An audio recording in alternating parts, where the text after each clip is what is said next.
Alright, welcome back.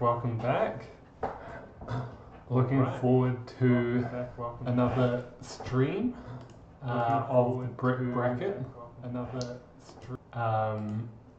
We have Witty Matty and Chedda. Haven't cast Witty Matty, Witty Matty before, so he's a new one to cast. I have cast Chedda before and really liked his gameplay. Unfortunately, he didn't win a set. Hello, Back in Black, nice to see you. Trialing out my new thumbnails. I'm planning on having thumbnails like this in every single game that I cast. Just a bit of fun. I will say that my wife taught me how to make these thumbnails. She's also a Age of Empires fan. Hasn't been able to play too much recently because of our now 1-year-old baby, but she'll be getting back into it at some point. But she had a lot of fun helping me make these thumbnails. A lot more skilled in paint than I am, so Age of Empire player names are also very entertaining. Back in Black, we have one for you, so we post these on YouTube as well, and we redid all of our thumbnails, so head over to the YouTube channel to see your thumbnail if you haven't already seen it on Discord. But yeah, it was a lot of fun making it. And yeah, good names to work with. I mean, Chedda, you can do a lot with cheese, right? Witty Matty, smart. So played off that thing, but yeah, a lot of fun. But I digress. Saw it already, Back in Black, nice. I don't know if you're an AC/DC fan or anything like that, but that's the first thing that comes to mind when I think Back in Black. But yeah, I won't delay too long. Let's get into this match between Witty Matty and Chedda. Actually, I always nearly forget to go through the drafts. Let's see if we can pull them up. I always have a bit of trouble pulling these up for one reason or another. So, you know what? We won't do that. I can just do a verbal of the drafts. So, Witty Matty went for Shoals as his preferred map. Chedda went for Shoals as his preferred map. Witty Matty went for Fortified Clearing, so it would seem a closed map player, and then Evacuation for this first match is the admin pick. Cool, I like these maps. What about civs? So Chedda going for Lithuanians, Hindustanis, Byzantines, Saracens, all kind of good civs to go Cav, and then Japanese, which I think I've already seen is going to be the Evacuation civ. And then Witty Matty looks like Bohemians, Turks, Burgundians, all very good gunpowder civilizations. Then Romans and Slavs, Cav, I guess, pretty good. Mongols and Cumans being banned out, same with Georgians, all makes sense. Those are ones that we see banned out quite often. So, cool. We will get into the match.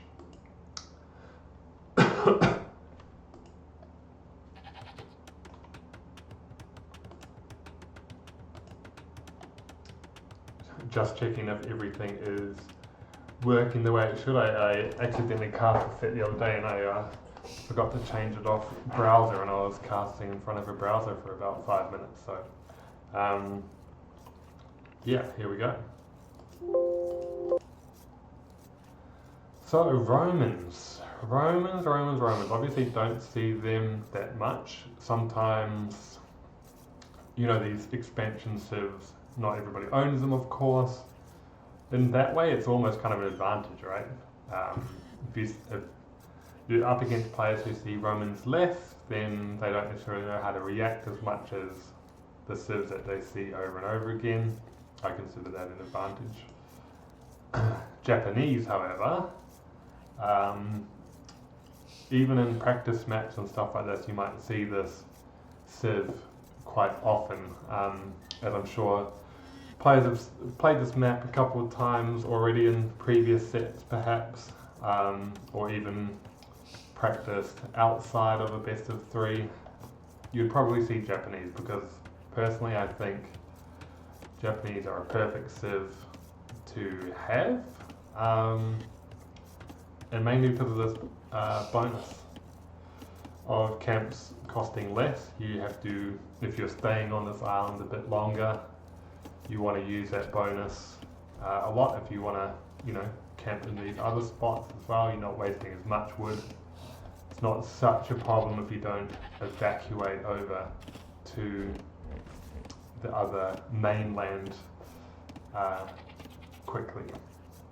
So I like it a lot. They obviously have the fishing bonus too. Their fishing ships have more HP, collect fish faster, I believe. So it's a perfect civ for a hybrid map, just like this. Romans, they're like almost like a generic civ in a way. Like, I know they're a new civ and there's some cool elements to them, but their civ bonus could be the most generic in the game. I think it's 5% collection bonus, which is a great economy bonus. 5% doesn't sound like much, but it really is. 5% can make all the difference on things, and you know that 5% works across your economy. Collection, wood. I believe it works on fishing ships. Gold collection, wood collection, berries, anything. That's just across the entire board. So your entire economy is going to feel this. So it's a really powerful bonus, even though it sounds like not that much, 5%. Now, I always find it interesting that players seem to go for the side dock. I always wonder why not a corner dock, because there's more fish in range compared to this, where there's like 2 fish in range. And yet every time I see a side dock, yeah, I don't know. But we're seeing a cow battle, which I really love. Contest these cows. The cows are such an important part of the early game on this map, in my opinion. So first hit there to Chedda, so he's got that advantage. But he's going to leave it. But there's going to be a cow here as well. Does he get it? He does. Holds on to that cow. Dock just coming up for Chedda now. We already have a fishing ship idle out here for Witty Matty.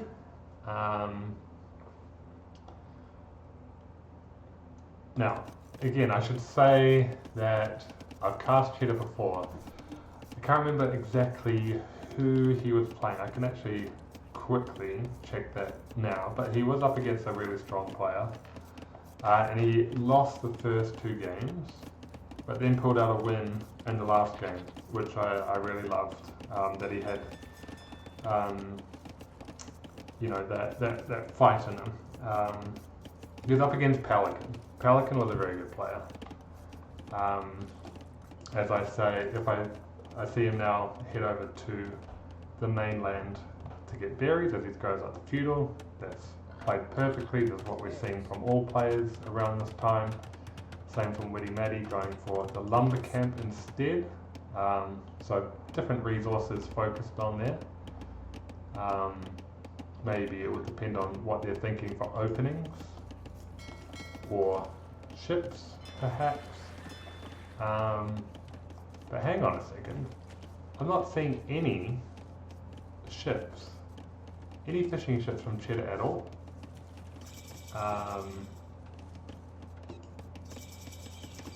Very curious. Is he just going for the contest water without fishing ships? I feel as though if you're Japanese, you want that.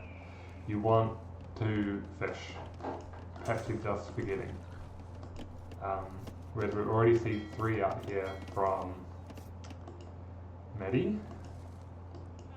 But we see a lot of cows come out from the mainland here. We've got no cows left under the TC for Witty Matty, but Chedda's got a lot of cows. But yeah, I'm just concerned about the no fishing ships and the reason behind that. Even more villagers coming across now. 6 on food. 4 of those are fishing ships. 1 is a villager collecting shorefish. Gonna go for gold. So we're thinking an archer opening. Now, my knowledge of Roman's not that good either, but they only get crossbow, they don't get arbalest, so wouldn't be the good long-term play, but maybe an opening. Now we're seeing Chedda go away from berries and go more towards wood.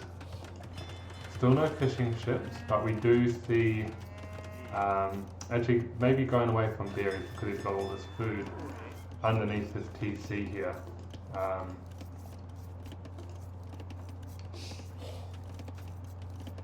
Witty Matty, nice to see you in the chat. Sorry I didn't see you immediately. I'm terrible at looking at chat, but no worries. I love casting this bracket, and I've been looking forward to casting your sets.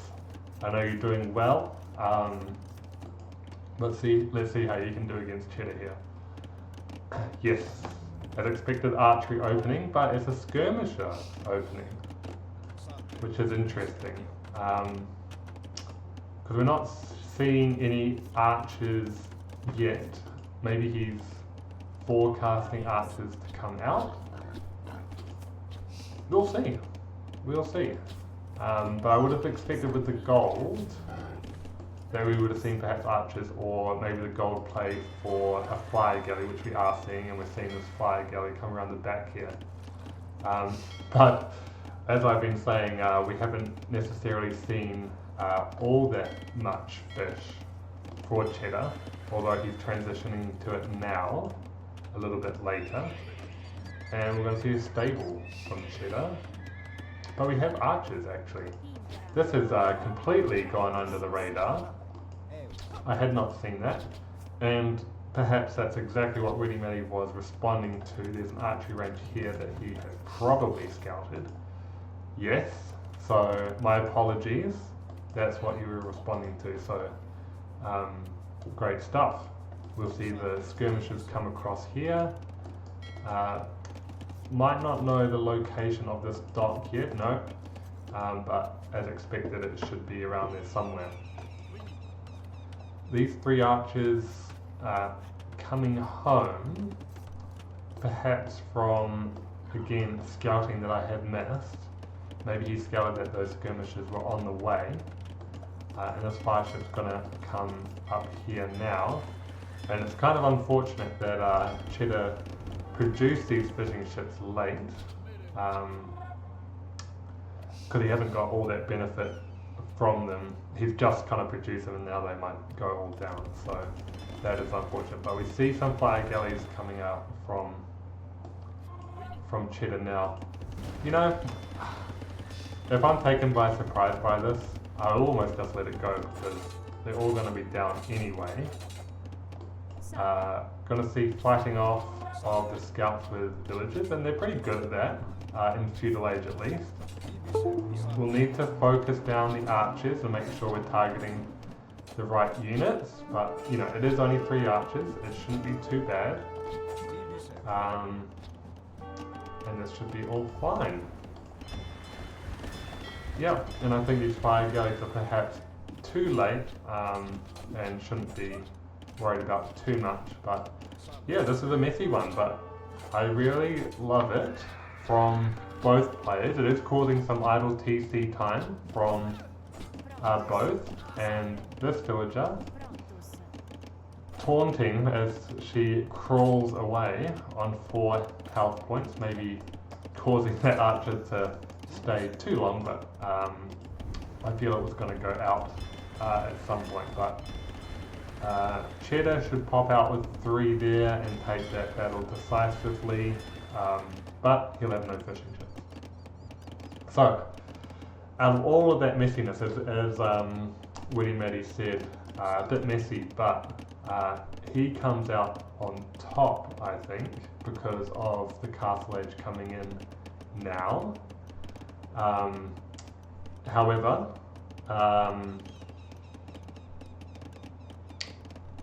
he does have higher idle TC time, so the villager count is not super strong. As we see some good micro away from Chedda with the weak boat, and Witty Matty also responding, running away. See more archers around the back here. This is an exciting game. This is a good game and a lot of action from both players. So, you know, this is why I love Evacuation. This is my favourite map out of all maps, because if you're a player that can manage things on multiple fronts, it's a map that suits you and it lends itself to really exciting games. So, well done to both players, and obviously you've got to manage your economy behind that, and both players seem to have done that quite well. I've seen a lot of on stone here for Chedda, so we're thinking of a castle perhaps. I reckon we're thinking knights. Exactly my thoughts. If you get to castle first, going into knights is an amazing play, especially if we haven't seen any pikes or anything like that out in the field. Love this, love the siege workshop, push them off this early. And if you can trap people on their home island as well, yeah, they're basically screwed. So I love how quickly Witty Matty is putting the pressure on here. Really, really good stuff. And we've got another 1.5 minutes until Chedda is in Castle Age himself. Unfortunate that the Mangonel came out quickly, but the knight is here. He might be able to save it. Good micro from Chedda, really good micro, but we're going to get the heal on the Mangonel, so Chedda is going to have to make some kind of response. He's still going for scouts. I would stop that immediately seeing knights, even if you are to upgrade them later, but they're not going to be of any use against this combo, unless you can really you know, fight the knights and go around the back with scouts to the siege, but I don't expect it. I do like what I see here from Chedda with just keeping a couple of annoying archers around, being a real nuisance. This is exactly what I was worried about, but I feel as though he can hold it off if he responds in time, which he has done. Really, really good stuff, but I really like the micro here from Chedda, you know, luring people away. He gets the Mangonel. I feel as though he has husbandry to be able to manage that. But we're going Scorpions, and you know, perhaps I should have, I was thinking, why Scorpions? Scorpion's such an odd choice, but we're thinking Romans, so that just shows my lack of knowledge of Romans. But we're going to see a long walk for these villagers to produce a castle here. Now, if a couple of knights come up here, that could be a real problem. But a lot of villagers, it might just go up anyway, even with a couple of knights. It's threatening the castle. It all depends on how quickly Witty Matty can respond, but yeah, I'm not liking the chances of preventing this castle going up. We even see a spearman around here. And where that knight went, I have no idea. He's going back. Oh no. There he is. Hasn't seen it yet. And if you haven't seen it yet, at 25%, even some protective walls going around. He's got his eyes on this, obviously, as well. And he's causing some idle TC time here. So it's not all bad, but as soon as he realizes this is happening, he's going to be thinking, oh, there's a castle, and the knight's dead. And what do I do now? I have to leave. And you know, maybe some quicker positioning here from the, could have got more pickoffs, but great job from Chedda. And Chedda's in the village elite as well. So it's a great spot for Chedda. It's a great spot for Chedda right now. Witty Matty floating a lot of food. That is a lot of food. 3 TCs now for Chedda.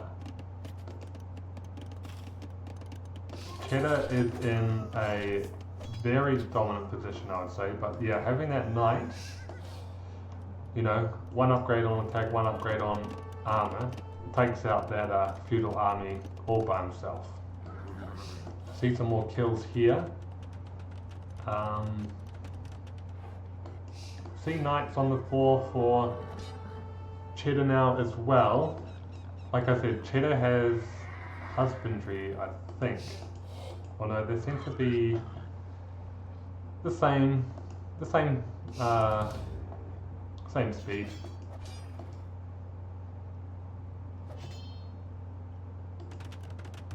More TCs, that's what's needed for Witty Matty. But we see, you know, even though Chedda had the 3 TCs down earlier, we do see a higher TC idle time now for him too. So it feels like if he was able to keep that TC time down during all of that activity, he would be in a commanding lead, but it is still quite an even game. And how important is this really? Obviously you've got, you know, farms here with a lot of food left on them that is going to go to waste. But you know, I feel like you're not losing that much, especially in terms of resources. Got 2 gold piles out here. If we see some kind of migration out to here, that's a lot of resources as well. Better wood lines. And also, I'm not loving, well actually sorry, there's gold behind this TC, so that's a good TC. This is a fine TC, because it's close to that gold, you can wall that up. So yeah, they're fine TCs actually. But yeah, I feel like Chedda, no sorry, if I get confused with colours and names, I feel as though Witty Matty is focusing on re-establishing that economy since that move, so we're not seeing the attack from him, we're seeing more of a stabilization from him. But Chedda is throwing away a few units here, but it's not too much of an issue. But we see Imperial from Chedda. That's going to be huge, and we're not seeing the resources here for Witty Matty to be able to go up to that anytime soon. And we don't see a castle, university. We see a siege workshop, which can be one of the buildings. So let's build a monastery or something to get up to that.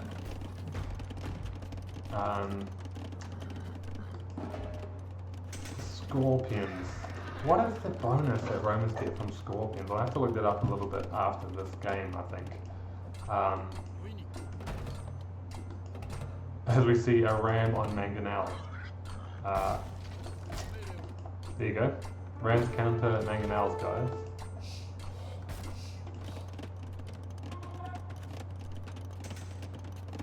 And we're even seeing now Witty Matty take the village elite, so I feel like Chedda has had the upper advantage in this mid game, and even though he's an Imperial, which is definitely an advantage, I still like Witty Matty's position. He is too far behind in food though. He might have to sell the stone, buy the food, go up to Imperial. After seeing Chedda go up to Imperial already. But he is building more Scorpions, building up that mass.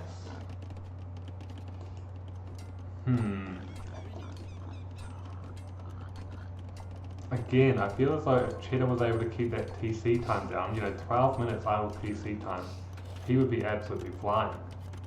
It wouldn't even be a question of who was going to win this game, because I feel like he's been able to get the advantage.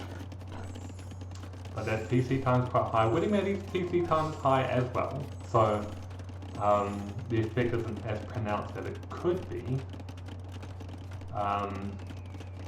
But yeah, Witty Matty really needs to get up to Imperial and get up there fairly soon. He's trying to do it without the market, and he's got 25 farms, so he's going to get there fairly soon. But we're seeing all of these upgrades from Chedda across the board. We're seeing crossbow, halberdier, bracer, squires. Maybe not the most efficient use of resources. Going for that all at once, especially when I don't see a lot of those units on the field already. So it's not like you're upgrading a unit that you've already gone into. In fact, the unit that we have is samurai and a couple of pikemen. So I guess, they're now halberdier, and we've got 2 trebuchets. And this is where we're going to see the production. And for whatever reason, I don't think Witty Matty is expecting the attack to come from this side. Scorpion's obviously extremely slow, so if he does see this, they have to meander all the way back. Yeah. Okay. In that regard, I would still prefer Chedda's position, especially no castle as well from the Roman player, and we have had the stone for it for a while, so I'd love, if that castle was already there, obviously the trebuchets, it would be a target for them, but you can then delay and stop a castle drop like this from happening. And these are going to have to make a journey all the way back, because this PC is going down and this castle is going up. These are too far away. Interesting. It may still have the villager advantage though, so I just haven't seen necessarily the right engagement from him. Obviously, Scorpions are great at taking out halberdiers, so a good engagement could be coming. This is great here.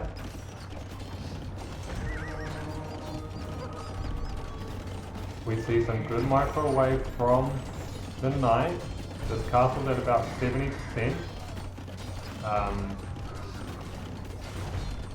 I guess even though we did see quite a lot of Scorpions, it wasn't a critical mass enough to deal with these halberdiers. Halberdiers had 2 armor. It's going to see another follow-up castle by Chedda, so very aggressive play, and I think it's a great play. See all this farming economy. I reckon this could even be more aggressive, place this kind of here. And then we see the castle over here from Witty Matty. Actually, I can't remember how long that's been there, but actually not long, because the town centre just now. So if that castle was perhaps placed a little bit earlier over here, yes, it's a target for the trebuchet, but it delays this kind of push. And we're going to see Garebear as well for some really speedy trebuchets taken up and down. So that push is not slowing down anytime soon. And we're going to see Witty Matty, with the villager advantage, trapped in a corner, and is just closed in and in. It's gonna be kind of, it's like it's like Helm's Deep or whatever, where you got all those people in that one spot, trapped behind the mountains, unable to escape. At some point, your only option is to fight. But we don't have the army numbers, and we're not seeing the production buildings necessarily, other than these two siege workshops that are really going to be focusing on scorpions as the main. Their castle foundation is on the trebuchet, and I don't know what that trebuchet is aiming for, but that, and we see, uncrack that trebuchet. That's gone. Halberdiers are in. Not a great raiding unit, but they'll do the trick. This trebuchet needs to move. This castle's been wanting to go down for a while. There we go. There's the castle. Market. Stable. Stable.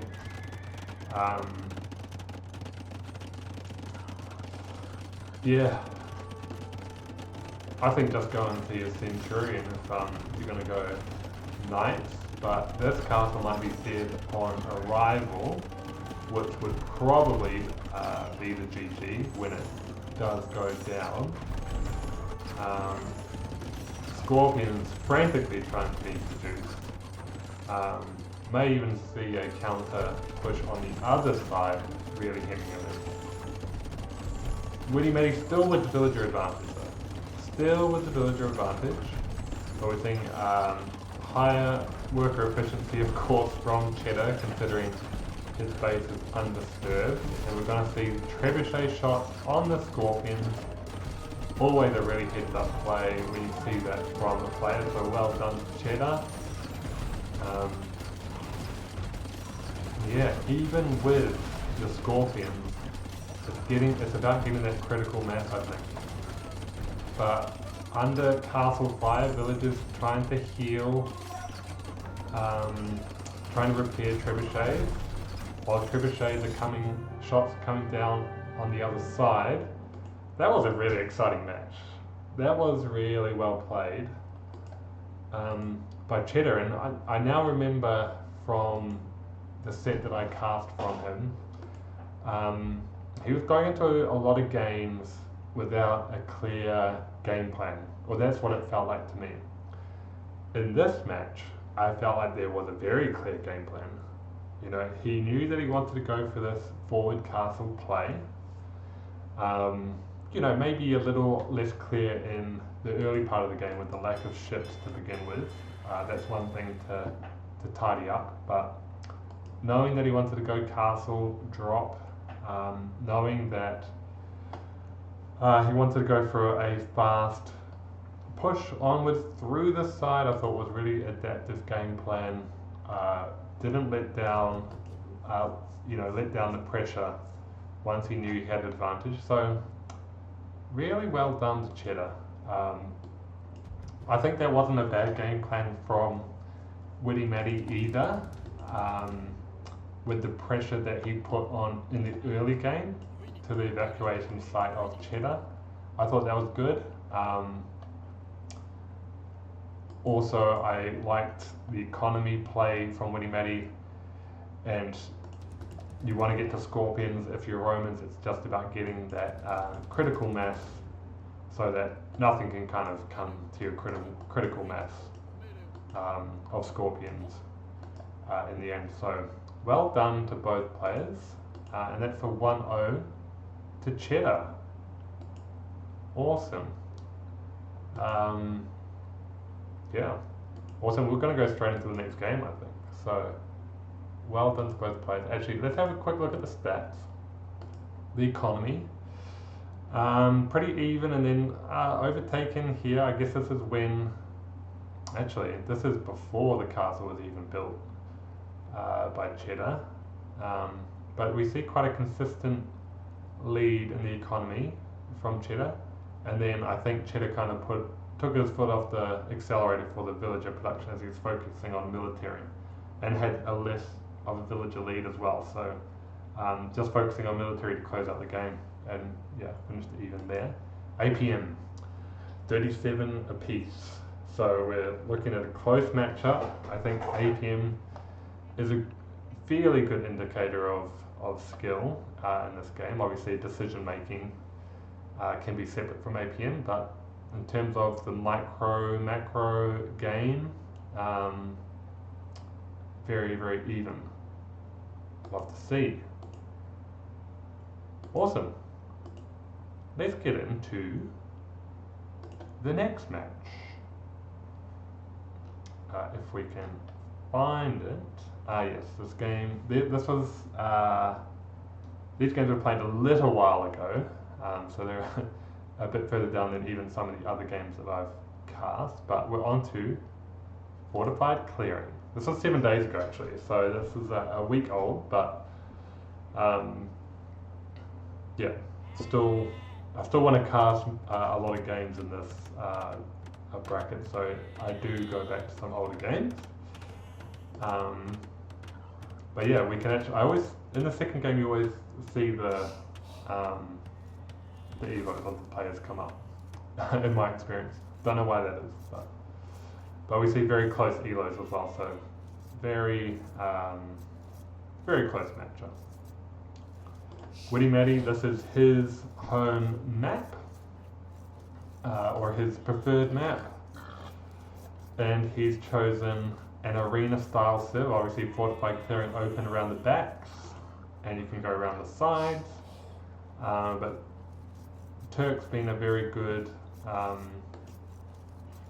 arena civ, very good fortified clearing civ as well. You get the light curve and hussar upgrades for free as well, so very good at defending and taking relics, gunpowder, janissaries and bombard cannons, everything you want to go for here, as Turk's really good at mining gold. I think they've got a lot of good advantages. Slow to get going, of course. You don't get pikemen, I don't think, so they have some key weaknesses, but on an arena style map they're very, very good. Lithuanians, so I just said Turks are really good at getting the relics. Lithuanians really want to get the relics, because if they can get relics, then their knights get that additional attack. So I expect some relic play to come in here. Even seeing the TC Boar play there from Chedda. I always just think it's too risky, never go for it. I'm a 1100 ELO player. Witty Matty, this is exactly what I would be doing. I would not risk the TC King's Boar. Your entire game goes out the window at that point. So in a tournament setting, this is what I would be going for. Economy, seeing very similar economies in terms of balance. These arena style maps usually play out quite similar to one another. This is a long board lure, but well executed. I think the scout might have even got involved to do some blocking. Missed that. But that is also a very high indicator of skill. Board dead. Dead animal. I always love to see how many animals are dead at any one time under the TC. We had boar, bear, and sheep. Great diet variety. Very healthy villages over here. Very carnivorous villages, of course. But also carnivorous over here too. Just meat, and then they're going to fall back into a diet of berries. Bear pushing, I love it. Bear pushing, I love it. Again, I'm terrible at this kind of stuff. So when I see this, I'm like, yeah, I need to get better at the game. I do it, but I'm not very good at it. And sometimes I'm lazy. And when you're lazy, you lose games. So I love to see that these guys are picking up the challenge to play in the right way. and be ready to play. A couple of berries as well, more deer. What can you say in this kind of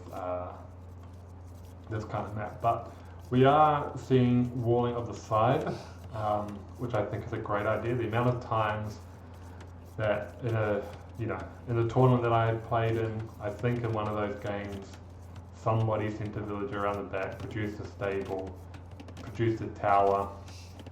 It's just annoying, and then you deal with it, and then they're pushing on the front once you've gotten rid of it.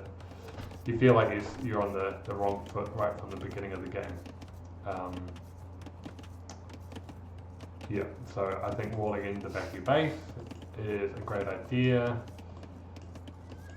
Keeping your scout at home to kind of sort or kind of scout out any of that potential. I love this gold at the back of Witty Matty's base. This would be able to sustain him for the entire game. So if he was able to wall there, that would be incredible. And terrible resources on this side, just a big lump of stone. But I guess it is balanced in the sense that Chedda has the same thing going on, double gold, lump of stone. I guess that's kind of good map scripting there from T-West.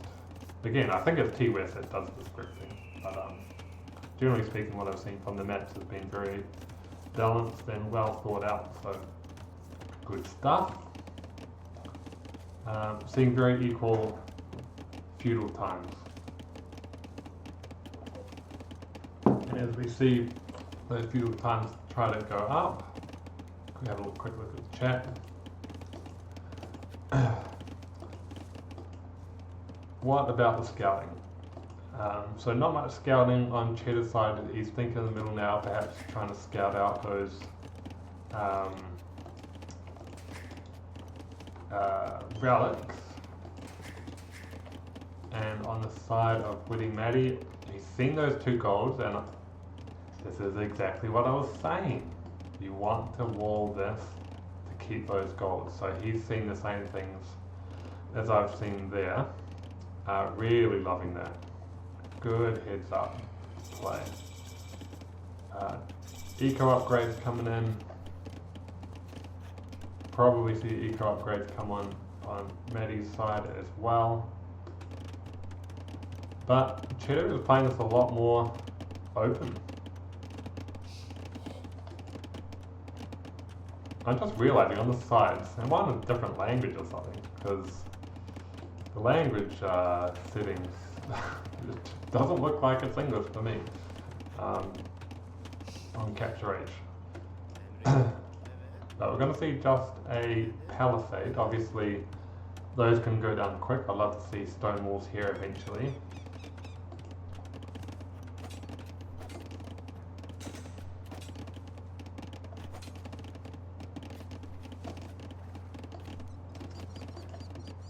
We're seeing bloodlines on Chedda come in, so I feel like he is going to want to contest the middle. Might cause him to be stuck in feudal a bit longer, as Matty's going to go up the castle now, so he's going to have to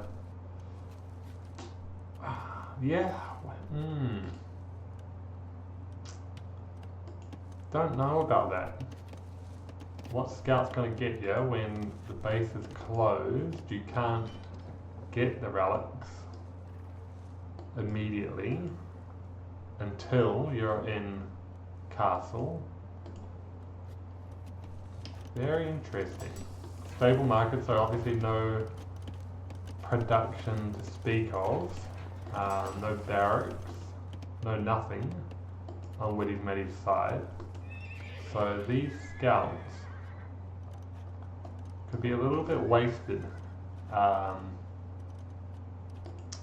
Gonna see the walling on this side now.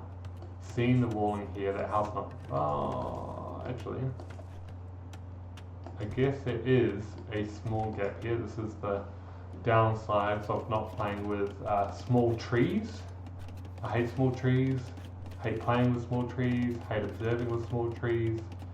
I'm definitely in the minority there. Some really hardcore players on the T90 Discord. Sorry, just I can't stand it. It's just ugly. But that makes me a worse player, so power to you. See, I don't know what that language is. It ain't English, but it says Witty Matty is in Castle Age, and this is exactly what you want to do as Turks. You want to almost go fast Imperial and do nothing until you get to Imperial. So it's not a great viewing experience, I would say, but it's the right play to make. And he's doing some forced drop-offs. He wants to get to that castle ASAP. He's even got some spearmen out here. Actually, where's that? There's the barracks. So he does have his arrows. And he's patrolling the middle there so that these relics aren't taken, but Chedda can't even take these. Chedda cannot take these because he is not in castle. He's getting some spearmen out so that these scouts are cleared away, and that's going to be enough because it's not going to be knights, there's definitely not going to be archers, it's just scouts. Even though there's 5 scouts on the floor, they're not improved. He's going to see it now and he's going to think, uh-oh, what do I do? The play is probably to make your own counter castle and then try to get to Imperial ASAP, but I would say, you know, with the quicker gold collection, and this is on the gold, that is fantastic in terms of the chances of getting to Imperial first. You're not going to get 2 sides here, as Witty Matty has very thoughtfully tried to reinforce those walls with houses, so no counterplay there. Castle's going to go up, easy peasy. Now we have to think about Imperial. Or he's going to think Janissary, so he might stick around in Castle for a while and try to keep the pressure on, get through the walls, get through this backside here. Maybe I would think about in this sense too, great play to get back into the castle there. These scouts are dead zone. Wow, that wall is almost, yeah, if you get some Janissaries here, then you're not going to be able to build that wall. So, love the break-in potential here. Again, I'd like to see a siege workshop if you're going to go for this, because a ram is going to see a siege workshop of his own. Would not be thinking of Bowsaw at this point, considering the amount of pressure, and he is in, so whatever he's thinking of producing in the siege workshop may be a little late. Is there a gap here? Not sure. Gonna see monks. Will they get redemption to kind of see what he can do against any of the siege that comes through? Siege not coming through, rather knights are gonna be the play. Yeah, he's not gonna be able to get through here. Need a ram perhaps. I wouldn't have thought monk. I would have thought, although he's gone monk for the easy route to play, so yeah, I think that's fine. Witty Matty has kind of wandered too far though, and these are all going to be cleared up as he's kind of trapped himself in the corner. I do like the thought to see if there was a gap there. Does get a mangonel as a consolation prize, so not all in vain.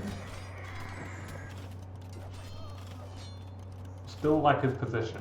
Again, we're seeing an advantage in villages from Chedda, so we see the more economy focused player perhaps, but we see two relics on Witty Matty's side. This distraction has not worked. This always freaks me out whenever I hear the the sirens attacking my gate, but it is just a distraction. More mangonels coming out.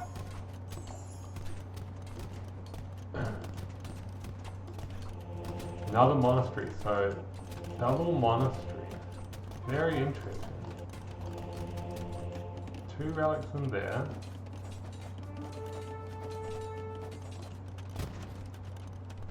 We do see redemption, so he is thinking about that in terms of why build my own siege workshop when I can potentially get his siege. I like it. We're obviously only on 1 TC, and that TC is currently idle.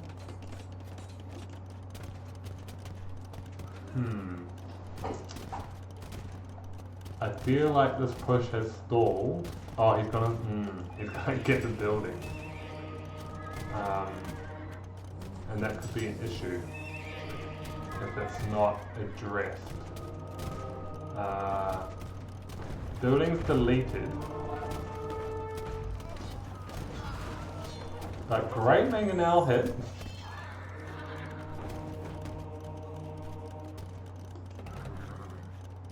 But yes, I think this is stalled.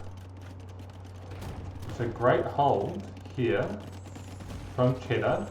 I'm liking his position. I am actually liking Chedda's position. With the greater villager lead.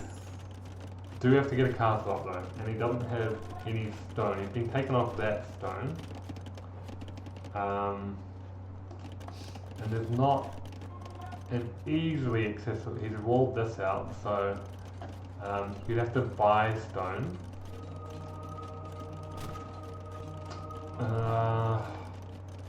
Yeah, that makes me like it less actually, without the threat of a potential castle coming out. And we've got monks and janissaries, good combo of units. Where did this scout come from? But that's clutch.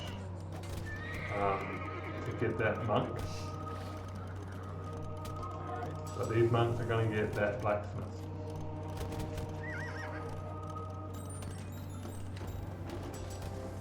Then I can research 2 texts at a time. That's fun. Not expecting it to come into play. 1. So we've got 4 relics. I said I didn't mind Chedda's position, but now I'm hating it a little bit. Because I'm not seeing the ability to counter play against this strategy. Still a long way away from, is that deleted? Wise. But why no siege workshop, you know, like, you can really, really push this advantage if you had a ramp, I feel. Maybe that's just me as a noob speaking, but the only thing protecting you from complete death is 1 TC, and there is the siege workshop. And of course, we know that the bombard cannons for the Turks are incredible.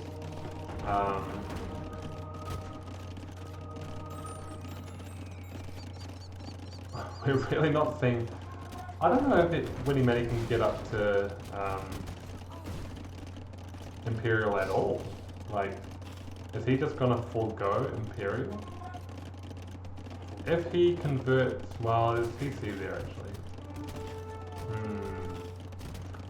But there's no chance that Chedda can get to Imperial either, so is it an issue? I would guess not. But here come the battering rams. Yes. Yes, this is what I wanted to see.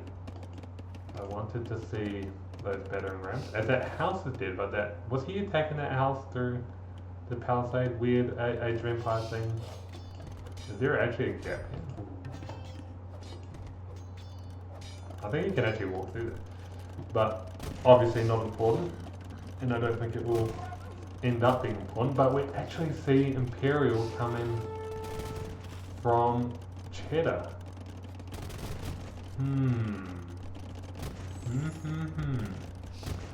That's whether we can do anything with the Imperial timing, that's going to be the issue. Perhaps not. The game might be already too far gone by that point. Does have 3 relics of his own, so he'd obviously be doing some work on the sides here to get those.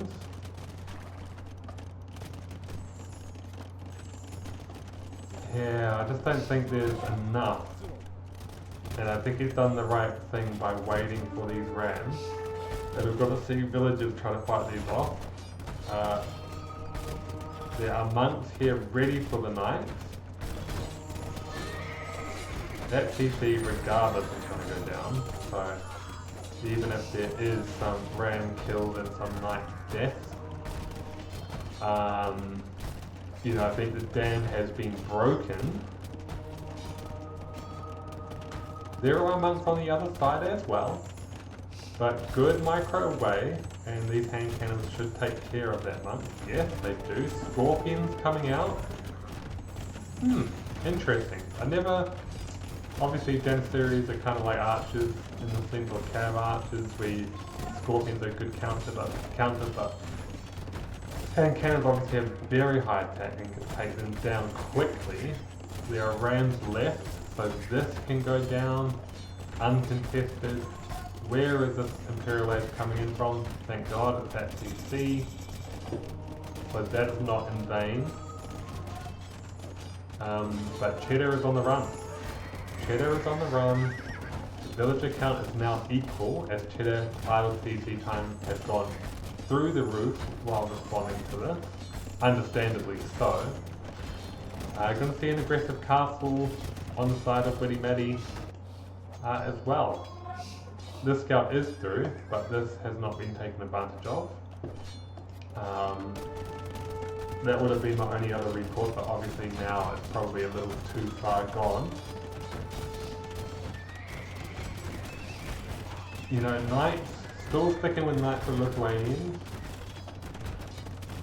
Don't they have decent skirmishes, or am I just imagining that? But I would have thought skirmishes could have been a good play.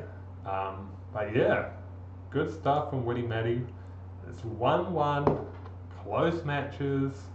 This is a great set. Great set indeed. Economy. This is typical Turk stuff, and you can tell Witty Matty had practiced that Turk strategy. You can kind of sacrifice economy if you go for a fast uptime. Although a fast Imperial is an alternative strategy with them to get the bombard cannons, but he just showed me that you don't need bombard cannons to execute this strategy. I'm not much of a Turks player myself, so I didn't know the ins and outs of that strategy, but he made the castle strategy work really, really well. APM, we see a step up from Witty Matty, so he was locked in on that game, knew exactly what he needed to do, to click and all that kind of jazz. It was his home map, of course, so yeah, would expect a preset strategy going into that map and well executed. Chedda, yeah, I'm thinking that those scouts, those early scouts that didn't do much, delayed his castle age and ability to contest this castle or contest the sides or something like that. So that's one thing I would just think about if I was Chedda, but yeah, good game from both players. Good game from both players. Just quickly come in here to the chat. Witty Matty says, you're right, I was really late with the workshop, don't know why. You got there in the end though, and I think the Rams and the Ram play were good, and you know, resisting the temptation to trickle in the Rams as he swooped in there with the knights and the villagers to battle off the Rams. He couldn't stop it, like it was unstoppable basically. So well done, well executed. Yeah, we're going to a game 3 and it's 1-1, so this will decide the set, and this is Chedda's home map. So we should be expecting, can we say, an advantage for Chedda here if he's picked this himself. Chedda winning the neutral map, of course, puts you a little bit at an advantage. Saracens. Okay, so again, another civ I'm not that familiar with. I'm familiar with Burgundians. I like Burgundians a lot. I don't necessarily know what the advantage on this map would be. I guess they're more of a late game civ. You can't, I feel like on this map you can't do an early finish kind of thing, so maybe Matty's going for the late game Burgundians. Will we see Flemish Revolution? Will we see Flemish Revolution? Is it good, this game? I would say probably not, but I would love to be wrong. I'm in the minority. You know, it's so funny when you hear like podcasts from pros and just their general opinions. I was listening to the podcast with the GL team, you know, Viper, Doubt, who else? Hera, of course. They kind of talk about the state of the game and stuff, and quite often I disagree with their opinions, but it wasn't in that podcast, but you know, quite often in their podcast they say they hate Flemish Revolution. And maybe they just hate it from a pro perspective, and maybe because they play this game a lot more, it's boring or predictable for them, but for me, I love it. It's like all out chaos. I think it's amazing. So I hope we do see it. Saracens, they're good on water. I think they fire an extra, no, I always get my galley bonuses wrong. I think they fire arrows quicker on their galley line. I believe that's the case. Regardless, they've got some galley bonus. Burgundians. I know that this map can play a little slow, so I'm just going to do a quick check of Burgundians, just to think if I'm missing anything regarding bonuses. But I don't think I am. Oh, we might see some, you know, early Cavalier or something. They've got good eco bonuses, of course. You can get your Bidex and Horse Collar early, I think. Economic upgrades cost less food and are available one age earlier. Stable technology is cheaper. Cavalry is available. Gunpowder units have a bonus. Food bonus for relics. Coustier, cavalry units. Okay, Burgundian vineyards. I always think this sounds OP, but I don't think I see it all that often. Farmers slowly generate gold in addition to food. That sounds OP. In that strategy, I think it must be quite a small trickle of gold, otherwise it's just going to be too overpowered. But does that give you some freedom to, you know, if you lose the sides, late game that is it less of an issue? It's probably still an issue. And then Flemish Revolution.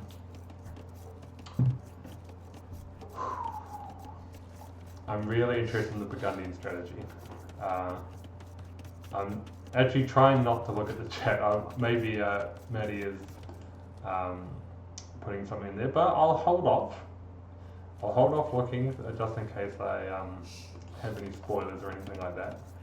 But I will definitely want to follow up with you, Matty, at the end and see how you play this. Saracens seem to be more of a standard pick, if you will. I would say, on this map. Got the market bonus, the good ships. And you know, in terms of unit composition, I think they're quite good against Burgundians, because Burgundians love Cavalier, any kind of cavalry. So they're obviously a camel civ. Oh, that deer gets away. No. Tries to run away. Dead. Okay, fishing boats 2 to 3, fairly even.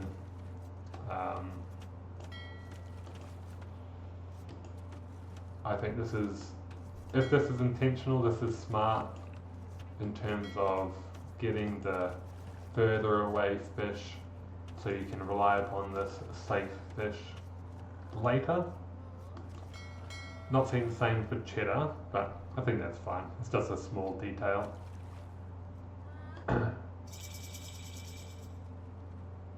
Oh, okay, that's what that was referring to, Witty Matty. That's Polish. I get it now. I get that comment. This is Polish. Why are my settings Polish? Is it because one of the players here is Polish? Is that, you know, am I looking in on somebody else's game from Poland and that's why I've got that? I don't mind it. I love it. Just interesting. So we're seeing Bidax. We see Bowsaw immediately, because he didn't get Bowsaw in Dark Age. Gonna see Blacksmith. That would indicate to me that we're gonna see a market next and go for perhaps fast castle. That's what the resources are telling me as well. But a little bit behind on gold to execute that to perfection, I would say. But it's gonna be a pretty good timing. Love this wood line. That wood line is going to be extremely efficient with wood on both sides. Got the galley here. We're not seeing a contest on water early. These fishing ships will go back to this safe fish, I would assume.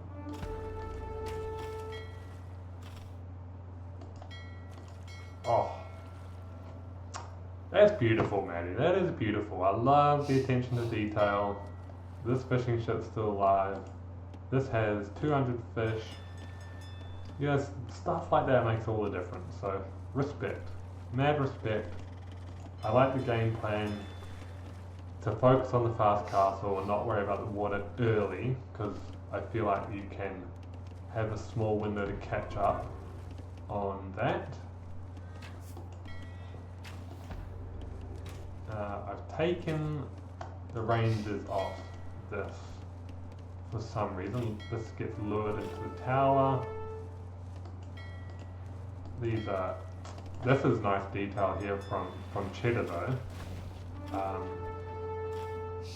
To kind of split up the ships, but that does not get noticed in time, so that ship goes down. This is great stuff. Great stuff from both players. This has been an excellent set. Absolutely excellent set from both players. Really high skill. This food is going to run out eventually though. Market Blacksmith, protected wood line, a lot on wood.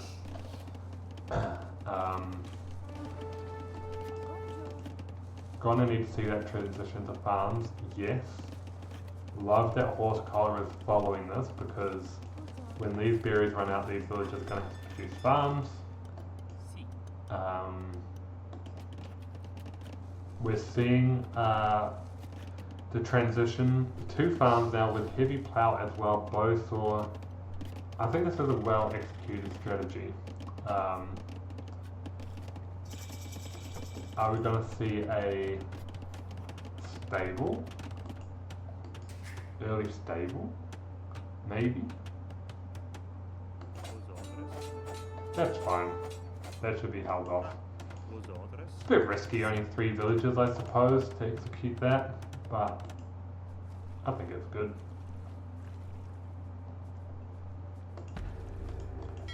somehow still got 2 fishing ships. Hasn't really pushed the water advantage to a untenable situation for Matty. Secured the side already without army. It's got farms. I guess he needs a barracks and a stable, so doing that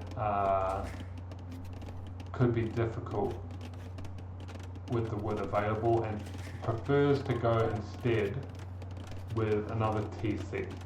I think that's fine. I think that is absolutely fine. These villages are going for this side. You could probably put a TC.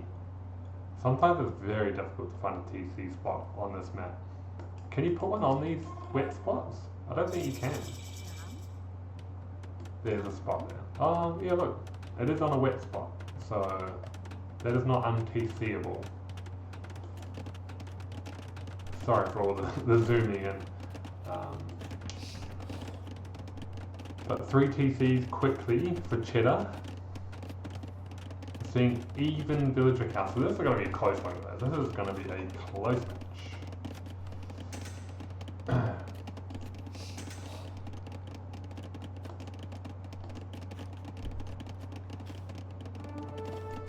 This is going to go down 100%. Dunzo. Are we seeing any water? Focus? No. This is an economy play for both players. This is going to go late. No early aggression. Not even really aggression on water. There's a couple of galleys. And galley there. Where's the other galley?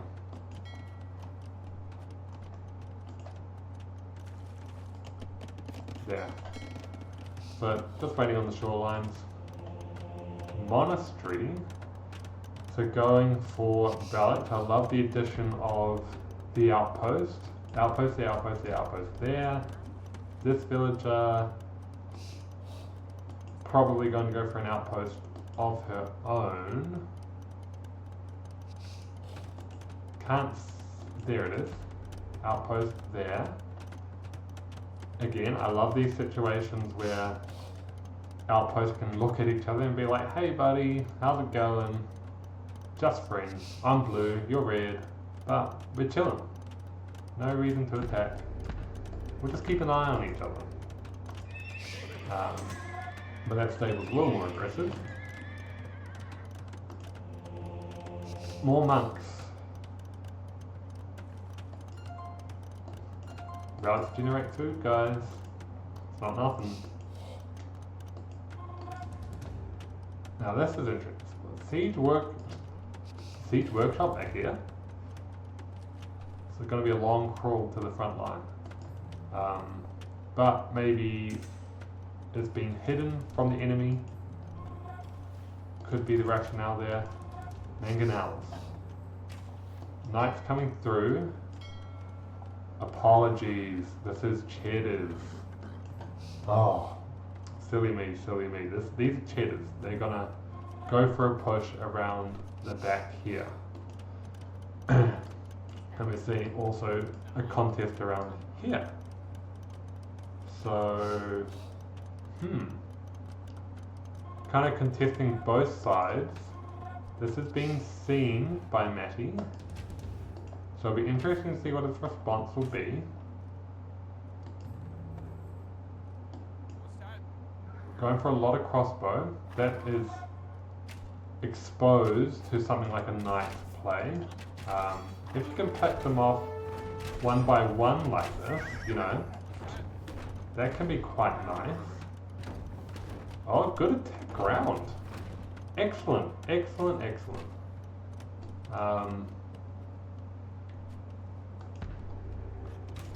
So it's going to be taken off this TC.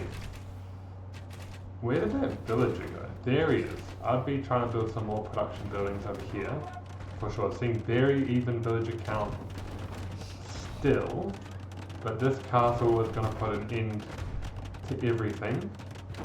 in terms of pressure on this side, but he has taken off that stone. And now he's killing deer.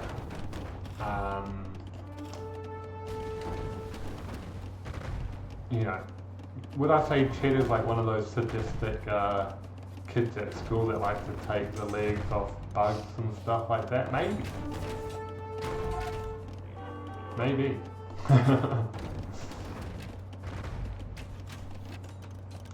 But we haven't seen, well, we see a scout get converted, but we see 2 monks dead.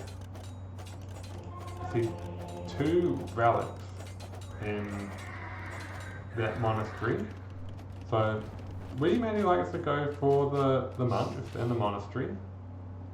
But this is the real problem.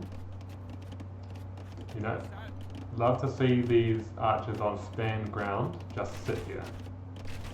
And I think that's what we're going to see. And that wood line, oh goodness. That wood line needs to move and will move.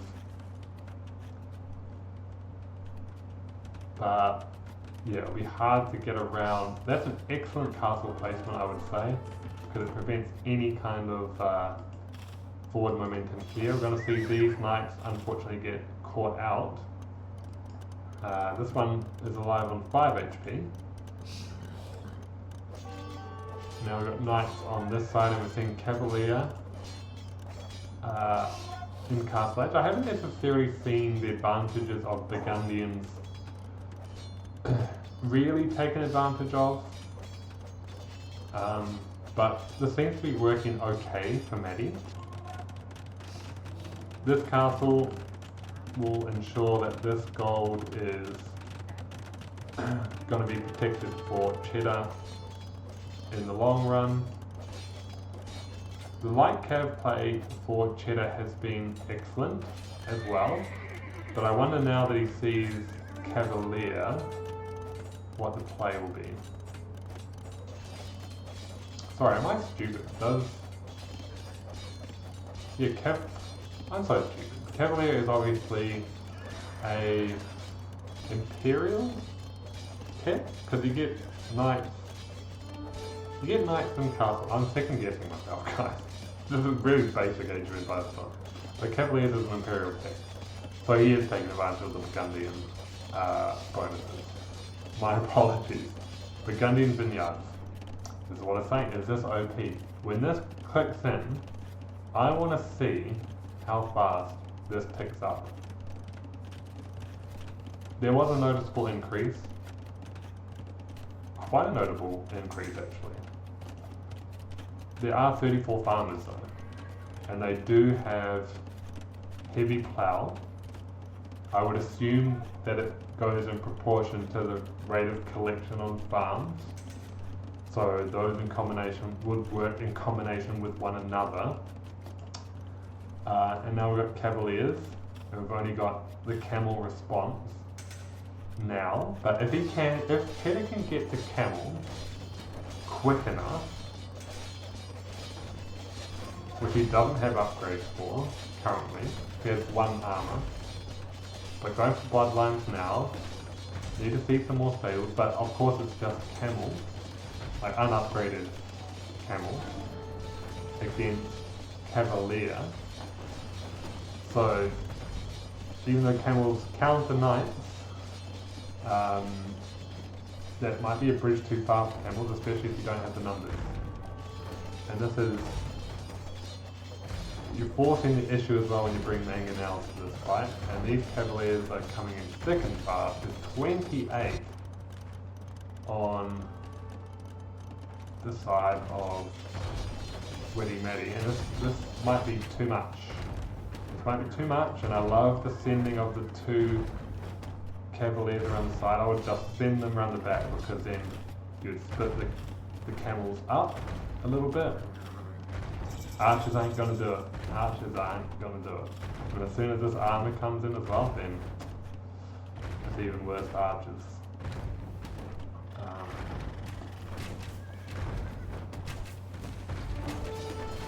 those mangonels go down, and I think those cavaliers can take out that group of archers too. Could see a good shot if this is not paid attention to stop this push. Gets one mangonel, gets excellent job from Chedda. I do think it might be out of hand, but that was a great play by him. We're going to see villagers go down now. And we don't see enough camels on the floor either. We see Chedda already in Imperial, but Matty is nearly there as well. This heavy camel ride is going to come in too late, especially if these camels are thrown away in this fashion. Now there are 14 in the queue, but there are none on the floor, apart from this lone one. And this economy is idle, completely idle. There are 43 farms, no sorry, let me get a bit narrow. There's 36 farms in that shop. Only now just getting to work, but those villagers are going to die. We're going to see the GG, I think, because this is not being responded to. Actually, the focus is going to be on limiting the damage, pass-through damage here, but these villagers are dead. There's a lot of villagers. That's a great follow-up castle. They'll never be able to get back to these farms. That's a lot of farms. We're seeing the protection of camels by staying in the stables now, which is a good idea. But it's too late. Too late. I just don't think he's gonna get to enough mass to come back from this. And I see no counterplay either.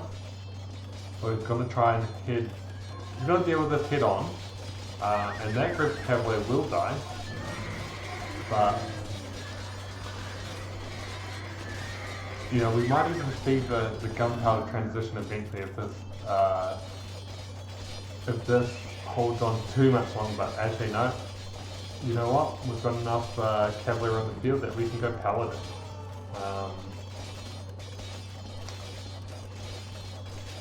Hoardings even.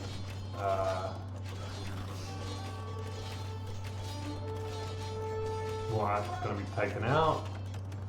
Castle's going to be the play. Delay that. Trebuchet coming in. If I was these knights, I would have tried to just take that TC out immediately. But gotta wait for the trebuchet. Fair enough. Are we going to see enough camels? Because I have to see more camels. Definitely have to see more camels, but the resources on Chedda's side are low. He's going for things like ballistics. I would say that is a little bit of a waste. I don't think we're going to see ballistics help him too much here. He's going to try and force this fight underneath the castle. I don't think that's the right play, bro. You gotta get the fight that is most favourable to you. I guess it's not bad if he knows Paladin's coming, but he doesn't know Paladin's coming. We don't have any more stables. I would like to see a group of stables on the back here producing more camels. We don't have any more camel production. This trip is going to have to be protected at some point. But Paladin is through. Even with heavy camel, that's going to be hard to deal with, especially when you don't have the numbers. That castle's going to go down. Chedda's holding on to everything he can. He knows that he went 2-1 down in the last set. This will likely be another 2-1, so you know, it's great that he's picking up these, you know, he's not getting 3-0'd or anything like that, but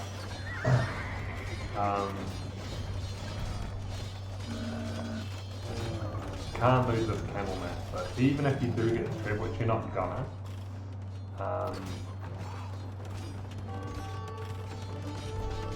and there's no way this castle stays up. No way. He has thought about a counter push with a treb of his own, and I should have been tracking that more thoroughly. But this push here is much more advanced. And we are going to see stables in the back here. We're going to see pikemen. They do get halberdier, so we should see the halberdier upgrade eventually.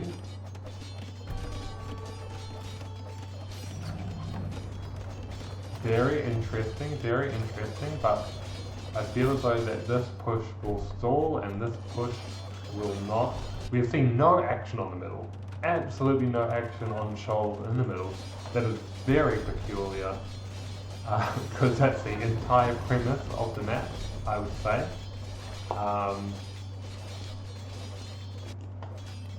We've got halberdiers now, this is going to stall. This economy is now protected, this economy is not. These trebuchets will creep forward. You will need archers, the archer follow up here to be able to deal with this, although this is not going to be, we even see the repair. Chedda's hanging on for dear life, guys. Hanging on for dear life. He does not want to lose this game repairing a university against 2 trebs. That is not going to hold. I see barracks on this side. Would love to see you know, some raiding on the back. As soon as this economy is gone, Chedda is dead. This hole is being covered up.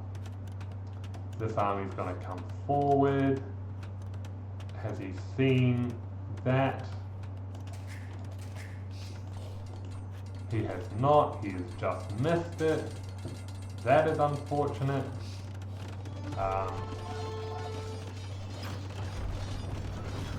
I just feel like this push here has been a little slow. Because as soon as you get back here, you're going to force the response from this army, which we see a lot of dead paladin there. So you finally see some a mass of camels, which I've been asking for a while from Chedda. So he's finally got there. These troops are finally going to get to this town centre. I say all this as a player that is much less skilled than both of these players, so take this none as criticism. You know, especially when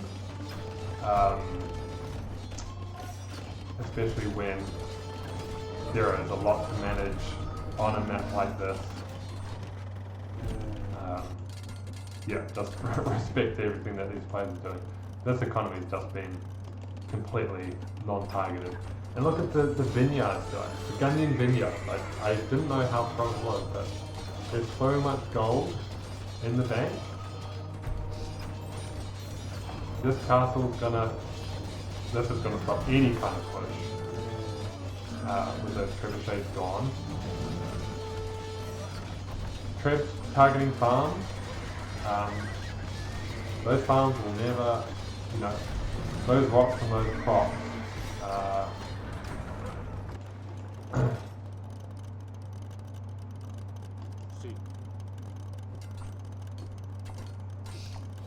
Seeing a halberdier raid, crossbow coming in here.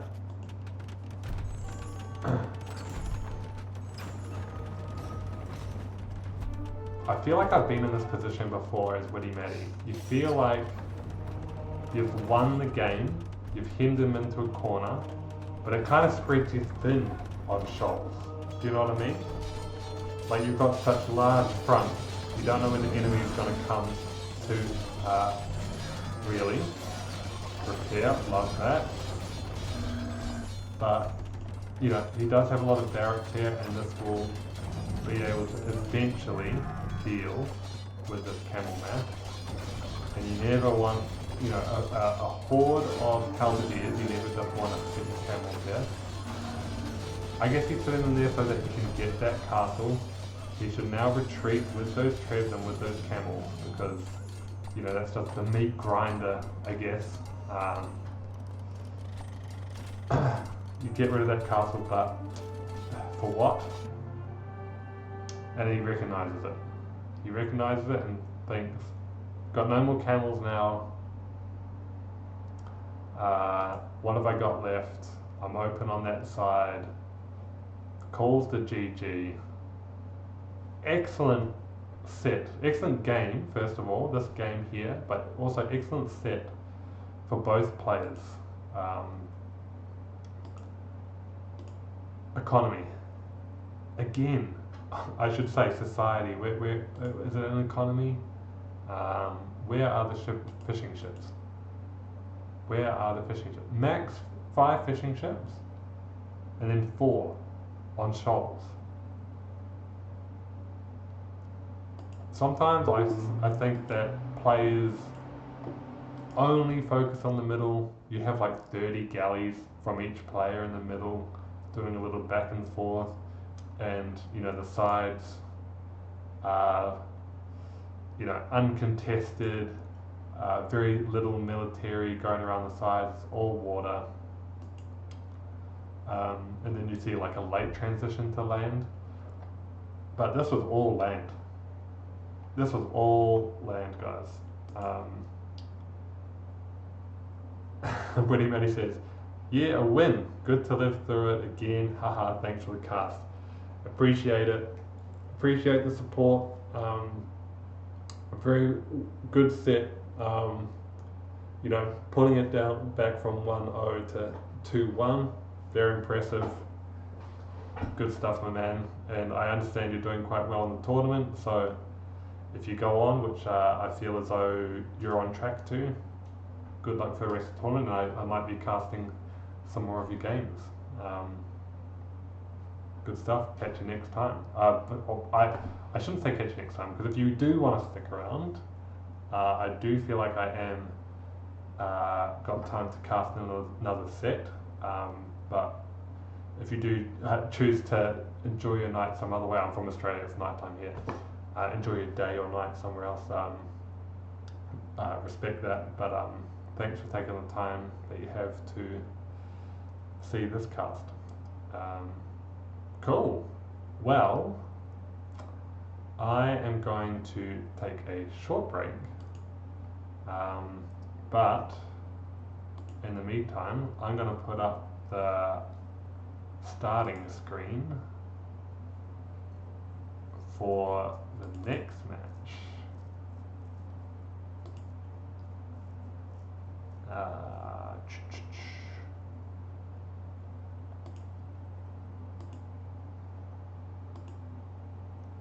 Alacatraz versus Garebear.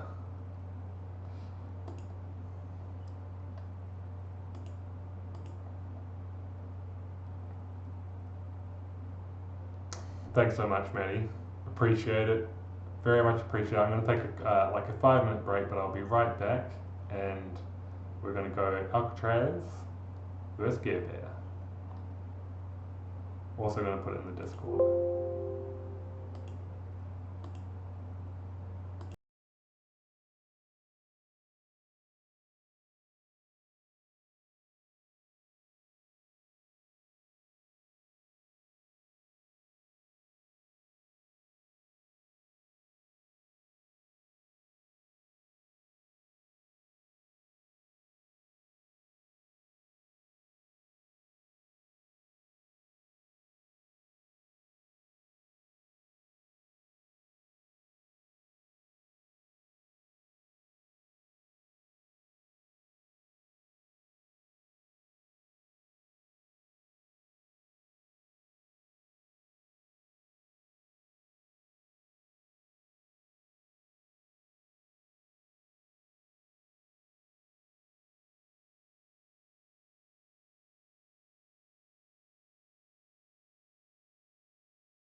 Alright, I am back, ready for the next game, the next set, versus, Alcatraz versus Garebear. So this is, I have cast both of these players before. I do like to cast as many different players as possible. I think now I've cast 13 players out of the 20 players in Brick. I still want to increase that and try to get most players. It is harder the further you go along because you can't cast sets that are 2 brand new players. You end up casting sets that are 1 player you haven't cast, 1 player you haven't that you have cast. But having said that, as much as I'm trying to cover players I haven't cast yet at all, I do want to return to some players as well that I have cast. And again, I've cast both Alacatraz and Garebear, but I found that these players were interesting in their own right. So just as a bit of a summary, Garebear played player 2 in his first set, or in the set that I cast anyway. And player 2 was a complete wild card. He was going for the craziest castle drops. Garebear was a more defensive player, I guess. He wasn't expecting or responded well to those crazy plays. And player 2 kind of flames out on those crazy plays. So what I want to see Garebear in more of a standard kind of game, I guess. But having said that, Alcatraz, I think he was the first. Yes, he was the first player, or he was in the first set that I cast against Kafugal, and he had some very good preset strategies. He did end up losing the set to Kafugal. However, he had a plan going into every game. Kafugal responded well to each early opening. Going for the feudal opening, I felt like Alcatraz had that in mind for most of his sets.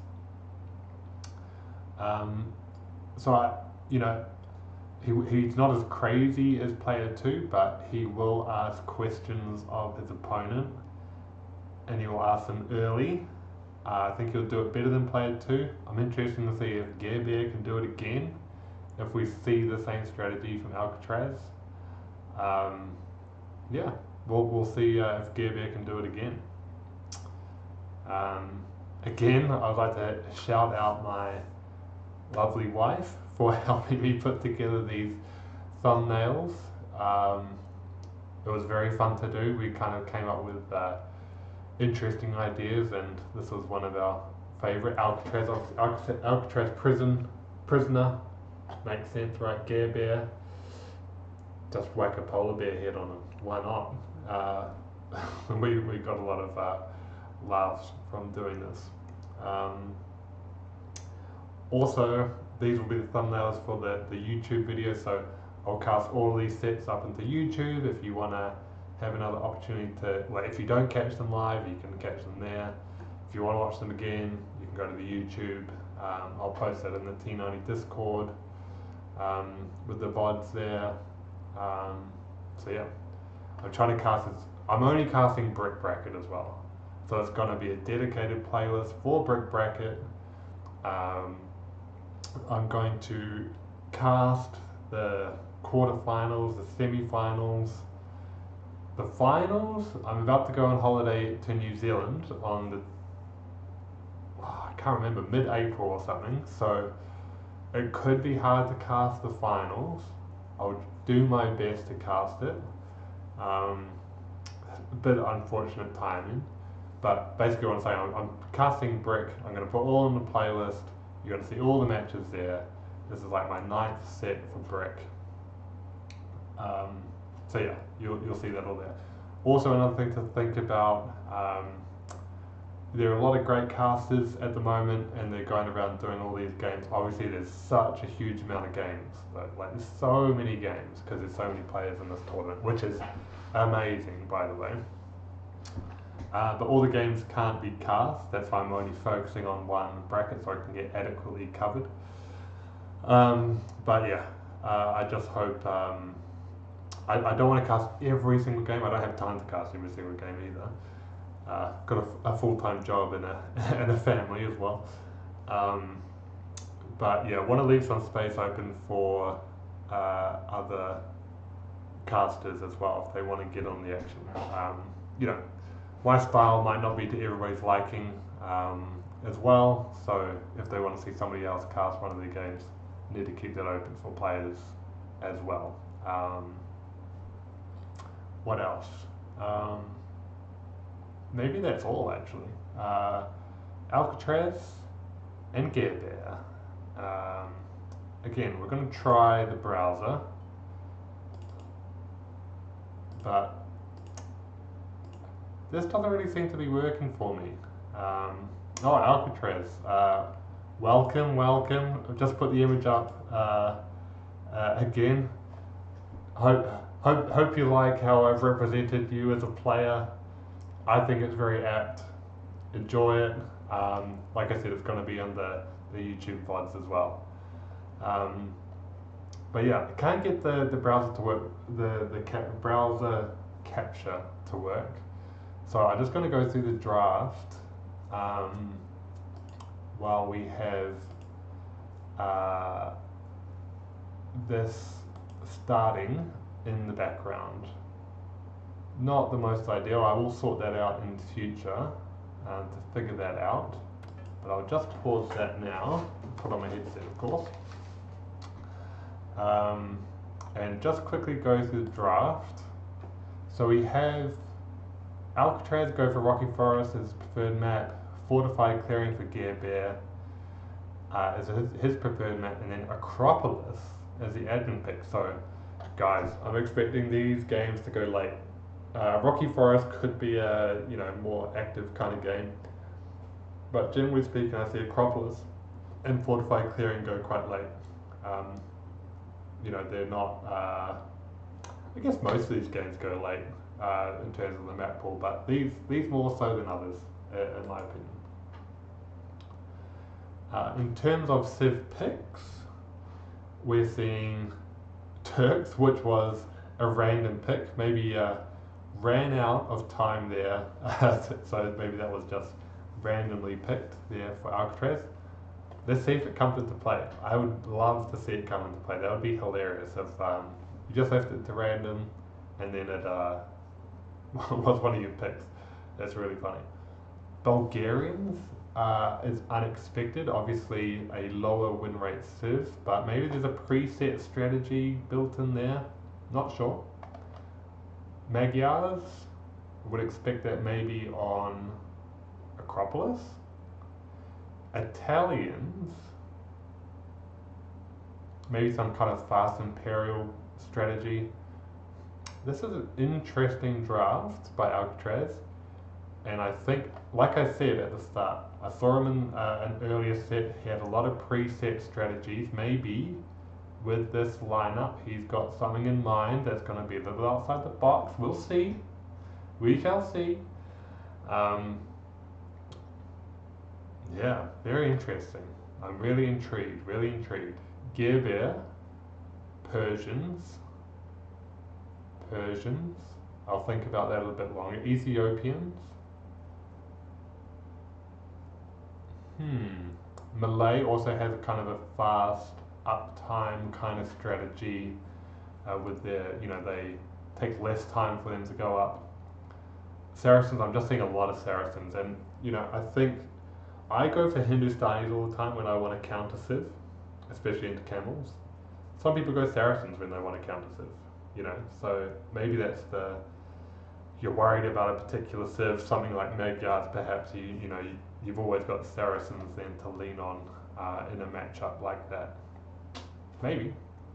Chinese, I don't see much Chinese at this level, but obviously they're extremely strong. getting that early start to work. And I think this is one of the stronger bands. Armenians, really good late game. Bohemians, Burgundians, Gunpowder Civs, good late game as well. So trying to get rid of the late game, I guess. Cumans, Georgians, Hindustanis, all really strong civs in terms of bands from Alcatraz. It's a really interesting draft. That is a really interesting draft. But we're going to see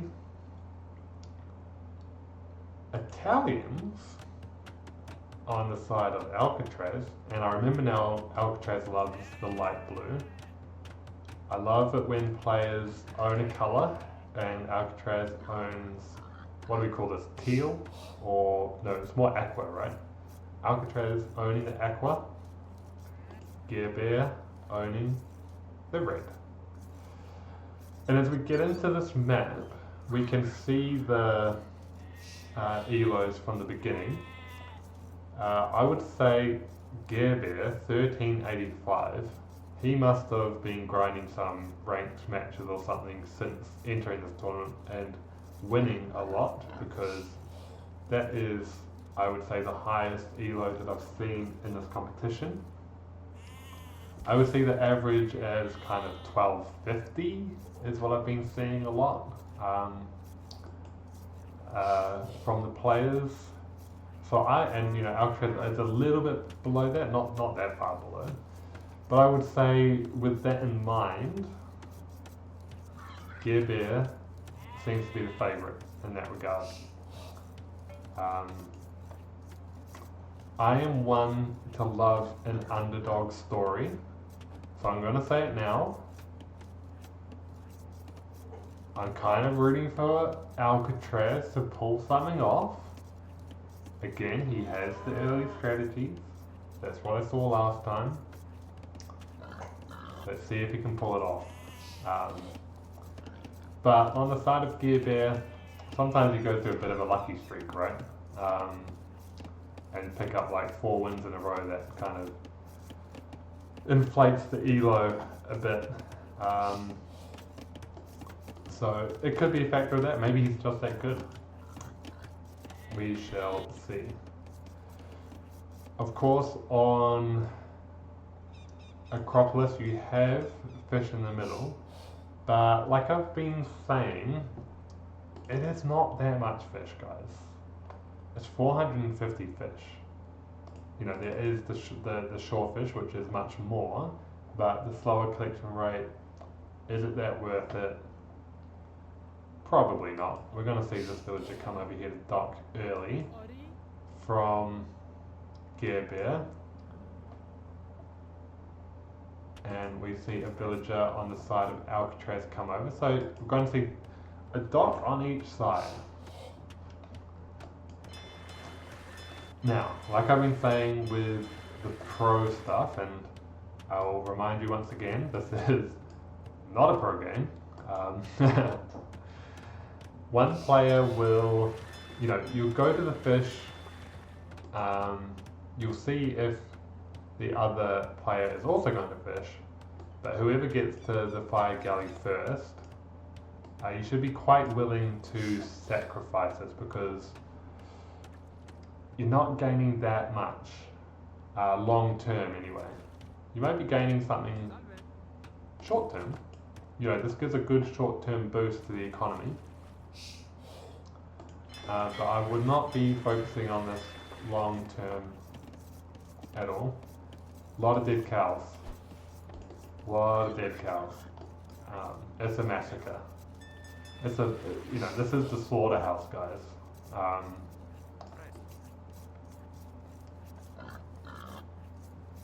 Even some deer in the mix there.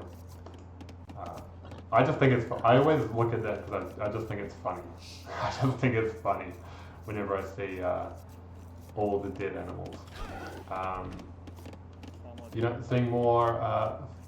This is too many villages, though. You know what I mean? Like, too many villages pecking at this boar carcass. That is 10 villages.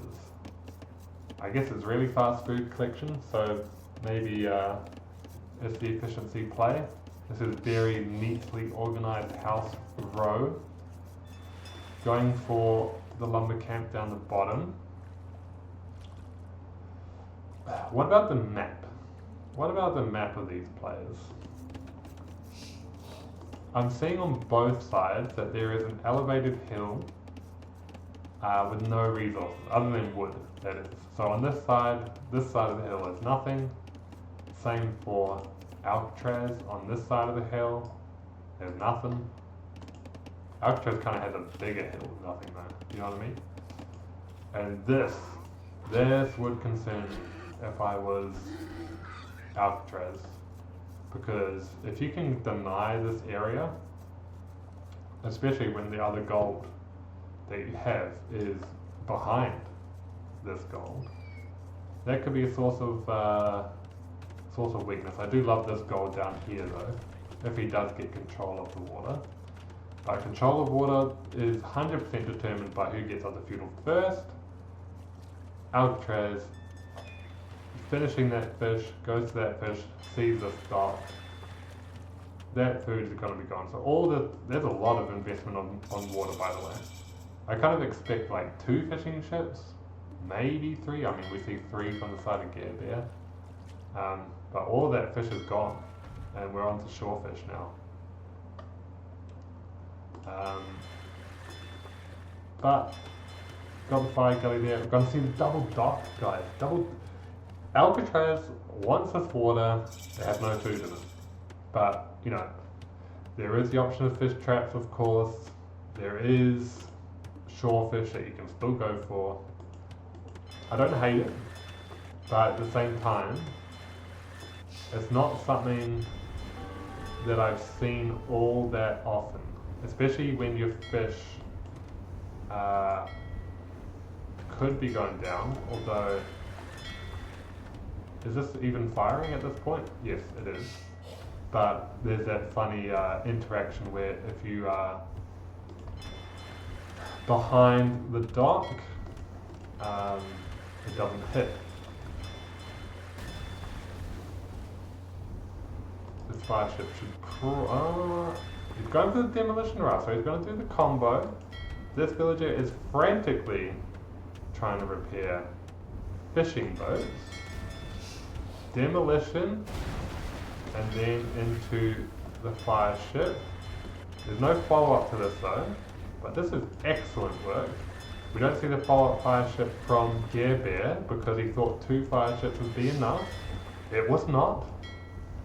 And these fishing ships are going to go down, and Garebear is going to give up the water. That was excellent. Excellent, excellent, excellent from Alacatraz. The double dock paid off, and those fishing ships are going to go down. That was extremely well played. I love that for Alacatraz. Alright, so having said that though, the eco is the same, and we do know that fishing ships are, especially on shorefish, going to be less productive. So I would still give the eco advantage overall to Garebear. Alcatraz says he banned all my good sieves, so it looks like Garebear did his research into what Alcatraz plays. Yeah, not going to see any contest of water here by Garebear. Wow, we're seeing Castle Age. We are seeing Castle Age from Alcatraz. I'm loving the position Alcatraz is in, but we do have archers for Garebear. These can't be standing here though, especially when we know that, well, Garebear doesn't know, but you've got to take advantage of this time if you're going to invest in military or feudal. Get these boys up here. What does Garebear know where the wood lines are? He does not. So he does have to guess somewhat. The scout should have been supporting this movement so that these archers know exactly where to go. He does know where the gold is though, so it's a pretty good bet that they're there. And they are. So he's going to take them off gold. And like I said, this gold, as we see 2 villager kills and probably 3. Okay, this could be worth it.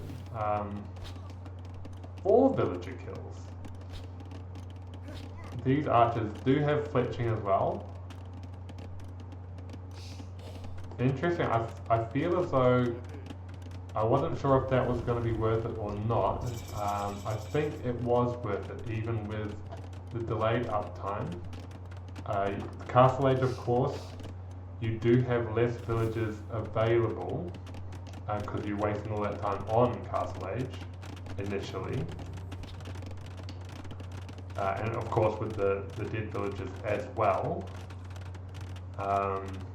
You know, this could be a difficult transition.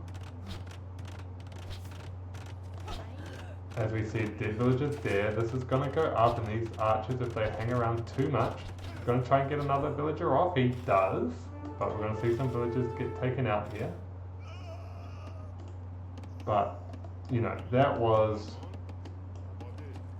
6 kills. So that was 6 villagers. That was very much worth it, especially with the villager lead now, Castle Age, and we're going to go into Knights following this. So that's and you know, we've got the economy in place in terms of gold and food to go Knights. And we're going skirmishes from Alacatraz because we feel as though the enemy is going to continue into archers, and that's not the case. Maybe it doesn't matter as much considering we have town centres on this gold, which after seeing the attack on this gold, I think it was an excellent decision by Alacatraz.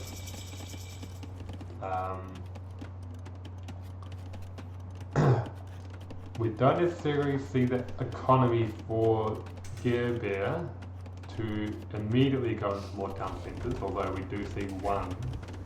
How do you afford that? Maybe he was just quicker than me than seeing it. I mean, Garebear did produce more archers, so that those skirmishes are not useless.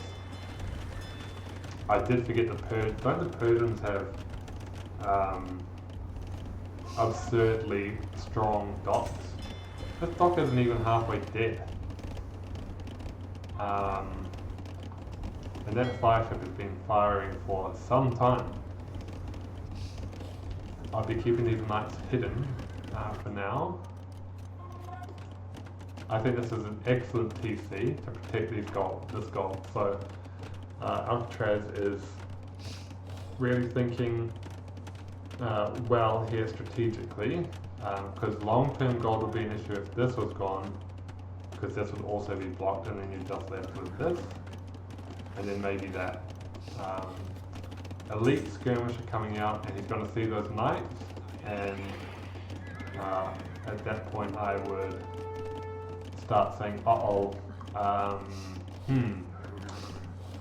yeah, they're skirmishers, even though they're going to be elite skirmishers, or we're going to be elite skirmishers. Actually, he'll have one skirmisher against the knight.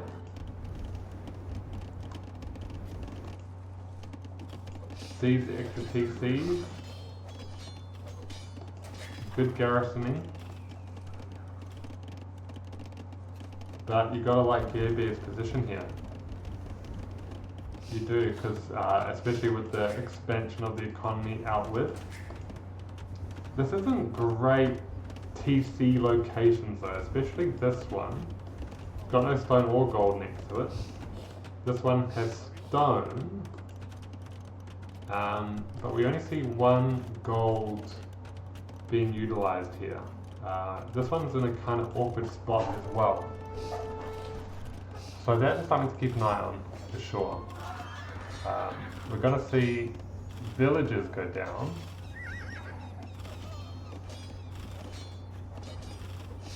Quite a lot of villages actually. Bad pathing, you know, Age of Empires pathing. I think it's still worth it though, I would say. Keeping the villager lead intact. We're even going to see a TC there. Does he not know? He does know about this. That's a very curious. That's a very aggressive TC location.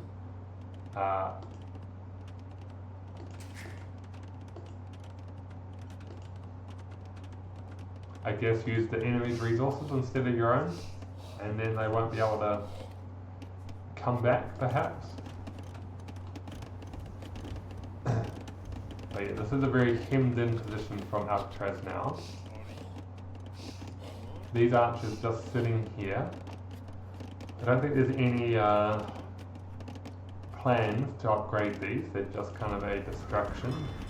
This dock, I feel like it's gonna take all game to go down. Do see fishing trap being utilized.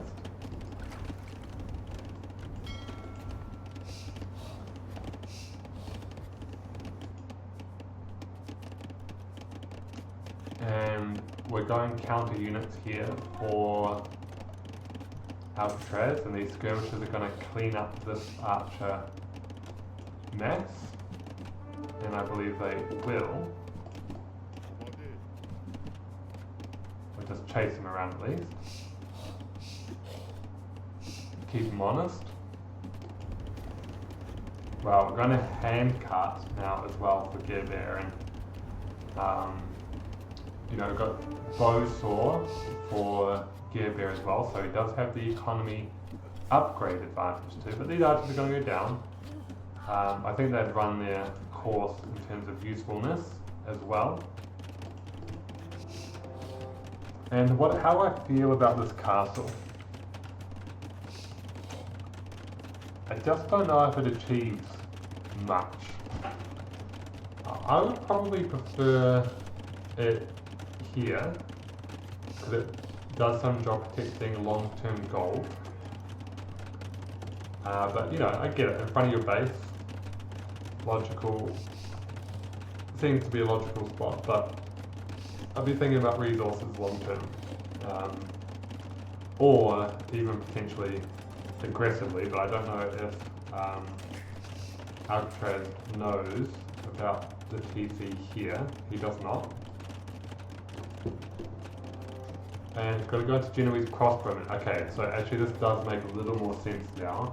You want to go for a defensive castle so that you can mass some unique unit against the knight play.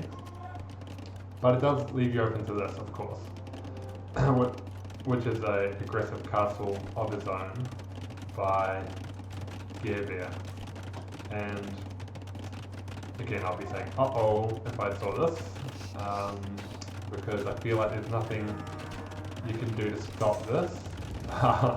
The very optimistic siege workshop. I guess if you do get it up, you can get the rams to come in immediately adjacent to the castle and not get fired upon. Decent decision making, but you know, just a little bit too late, and actually 94% goes up. And Imperial Age by Garebear. Garebear is on a tear. This is looking very tight from him. Outposts on the side as well, no chance of doing a little sneak attack around the back or anything like that. I feel as though when Garebear does get to Imperial, with his 125 villages, I must say, goodness, he is on fire. You know, that could be a little disheartening, and we might see a potential early GG. We'll see. But when this gold runs out, you're relying purely on this. This could be a, this could be picked on a little bit by Garebear. This is a good defensive castle around this side as well. Could even potentially see walling up to this castle, I reckon, to stop any kind of counter-attack. That dock does finally go down. A lot of text coming in right now for Garebear as well.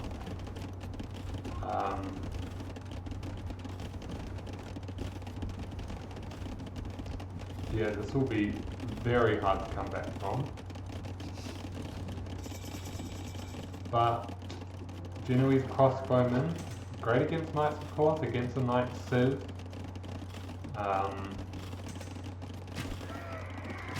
Those knights get taken out in one shot. That's actually good to know. These can one-shot knights. But we do have skirmishers on the other side. We've got cavalry coming in, plate, barding, armour, and forging. So these knights will be able to take out TCs eventually. We've got light cav. Oh, we're seeing outpost being taken out. Do not like being spied on. Don't spy on me. The anti-Elon villager brigade. But these stables are going to be an issue. This trebuchet in this castle position is going to be an issue. These fishing ships will be taken out as well. Demo ship. Oh, if he can land this shot, I would have loved to see that. I really would have. War galley. Have I seen this in the past before? Somebody going war galley on on this map. It's a last ditch effort and not going to be played out. As we actually see TC versus TC, and it's against a Persian TC as well.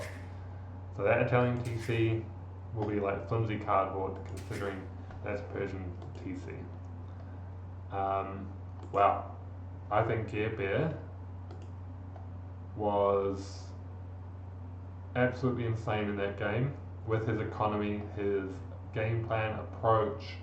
I will say though, I was super impressed by this Alcatraz control of the middle here. He played it to perfection, so it was a great start. I will say, despite how good that engagement was, it's only over 2 fish, right? And those fish are already gone at that point. These fish traps worked well though over the long term, so it wasn't for nothing.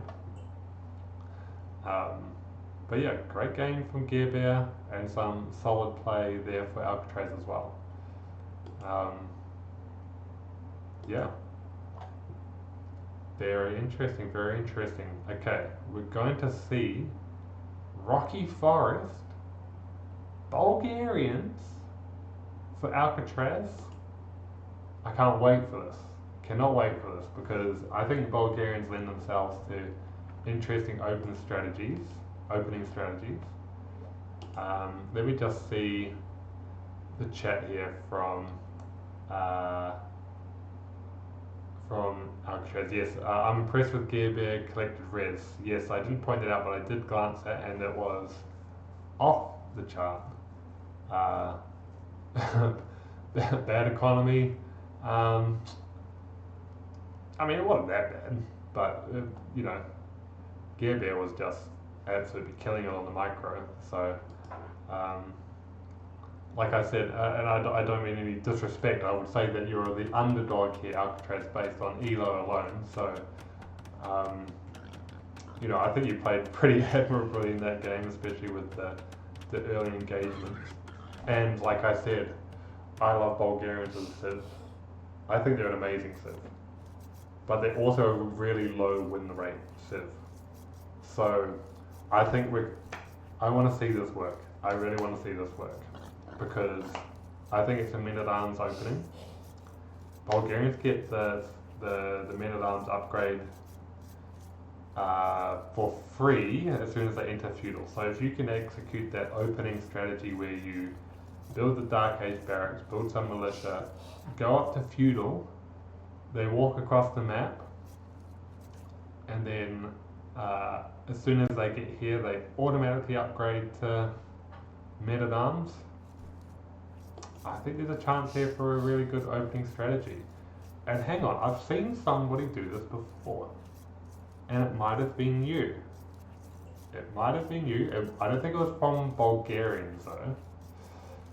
I think it was another civ that had to actually research men-at-arms. If it wasn't you, then it is somewhat of a meta play because somebody else has done it.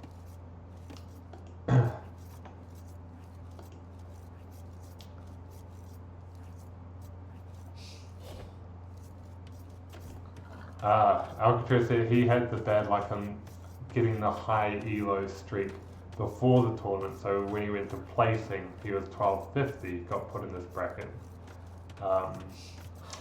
Whereas it seems as though Garebear has had that streak since. But, you know, 12-18, nothing to sneeze at, and, you know, potentially is still, you'll still be included from this bracket regardless, so, yeah, it's not a massive elo difference either. Yeah, Rocky Forest.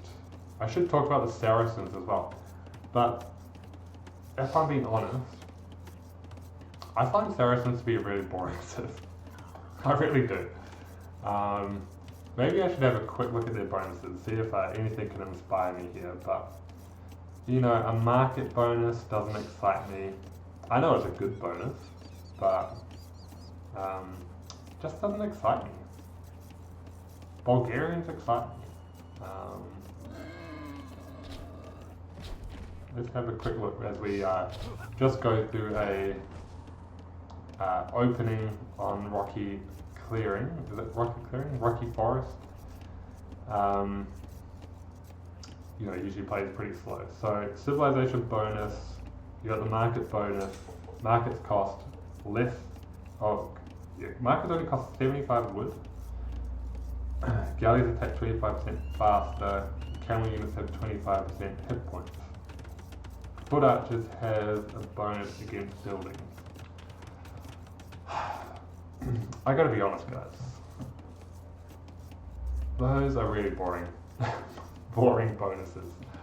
I guess the bonus is all in the market bonus. You know, that's their main bonus. As a spectator, I can't get excited about that. I just can't get excited about that. Bulgarians I can get excited about because if Alacatraz can execute this men-at-arms play, that's going to be hype. So we'll see about that. Alright, the map. Obviously love these back resources for Alacatraz. Relatively well protected. Although they are far away from the town centre. So maybe, you know, if Saracens can get around the back, they're a bit exposed. I see a lot of that in Rocky Clearing. People come through the middle, come around the back to the back resources. But berries on the side of Bulgarians are exposed. Yeah, could be an issue, but as long as he can manage the early attacks well, and if he does go for a men-at-arms opening, as I'm expecting, as we see 2 to gold, which is, I think, what we should be expecting. Should we have been expecting the barracks already and some militia to be produced already? I would say yes. I haven't done this strategy in a while. I have done it before, and I know it's hard to execute. So, yeah, respect, and I just hope this comes out in time. If that's even what Alacatraz is going for. It might not be what he's going for. Actually, that's a very smart adaptation. I hadn't even thought about doing that personally. That is wonderful. I like that indeed. You know what? So on Rocky Forest, you could even build a tower here, couldn't you? Because it would range forest villages. It would depend on where the thickness of the trees are and where the lumber camp is and all of that kind of jazz.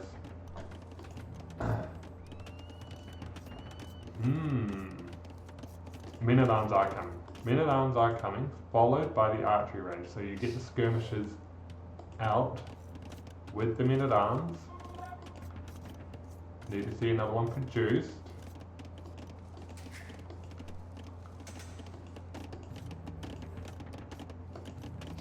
We do have archers come out at the same time.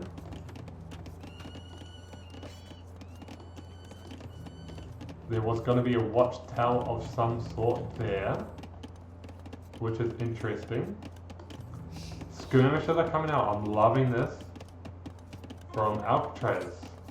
This is a great opening, and like I said right at the start, Alcatraz has the great openings. I think I saw him with our mediums, and he did a men-at-arms rush. Well, he did a longswordsman rush on that map on evacuation against Cthulhu, and he's got the units to really make this work.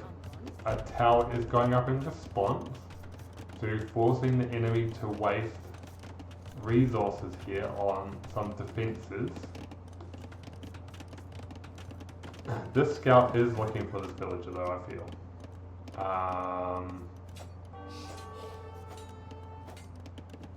It is causing a delay in this attack. Yes! This is exactly what I was saying. Why wouldn't you put a tower on the back here? And I haven't seen it done before, but we're seeing it here. Amazing stuff from Alcatraz here. And now I understand why he did go back with the army instead of going forward. It's because he wants to make sure this villager didn't die, so that this tower could be placed here. And this is going to cause havoc for this woodline. Now, you can always just move the woodline. That's the only disadvantage to this place. You're causing a minor inconvenience perhaps, and maybe not enough skirmishers, but that is hard to balance on what should be done. Excellent, excellent stuff, Alcatraz. And we see Alcatraz have the lead here, and 26 apiece in terms of villages. And we're going to see continued pressure. Now, I guess this is where I would struggle personally. And again, I'm a little bit worse than both of these players. I would struggle with, when have I done enough? And when should I take the foot off the accelerator and think about going for, when should I start going for castle and focusing on that? Like, when does this stall out? But maybe the time isn't now, because if you've got a skirmisher men-at-arms opening, you can take out some production buildings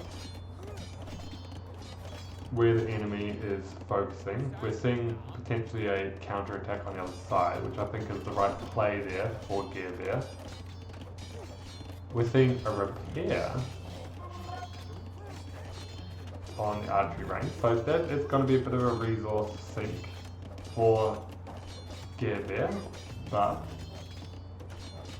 don't mind it. Archers still coming around the back. Might force a tower of some sort or a complete evacuation of this wood line.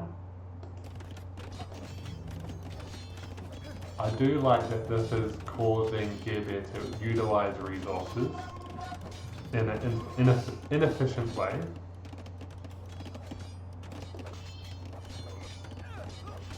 But yes, I would be thinking now, I've done all I can in this type of push. How do I get to castle?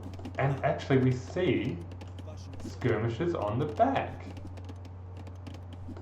Now how did we know that? I guess it was just good game sense that, you know, you don't see the archers here, so they have to be coming around the back. So I'll send the skirmishers back to deal with that eventuality. Maybe he just saw the direction on which the archers were going and thought, okay, they're going around the side. Well played. And these skirmishers are going to attack these villages and prevent it. You know, there could be some deaths here as well if this is not paid attention to. It is being paid attention to because he's off on 5 HP. But if Alacatraz can ever get through here, he's going to see some weak villages around.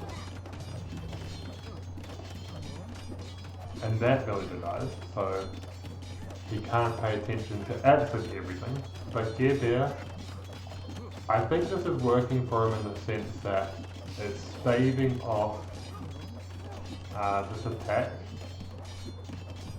and he's up to castle. And Alacatraz is a little further away from castle, on about half the food he needs.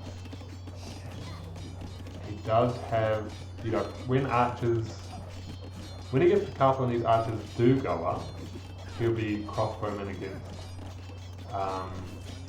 you know, these kind of vanilla skirmishes, and that will be hard to deal with. He would have to retreat at that point, I would say. Maybe he could retreat to the tower, it wouldn't be such a bad retreat.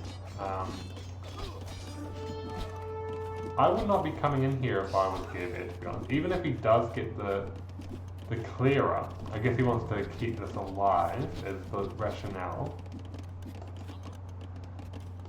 As he comes in to do more repairs, he does not want to lose this building at all. He wants to keep this up for the upgrades, which I respect. This is kind of scouting. This is like a scout wall from Alacatraz. One little slither that could still work, but highly unlikely. You can get a glimpse through this house wall if something happens. Crossbowmen coming in. And Bodkin. Market for Saracens going up. So, like I said, market bonus is their main bonus, and we're only seeing it now. In Castle Age, was not used to get up to Castle Age. I would try to avoid this fight if I was Alacatraz, because you need those skirmishes to be upgraded 100%. So I would keep that mass as much as possible.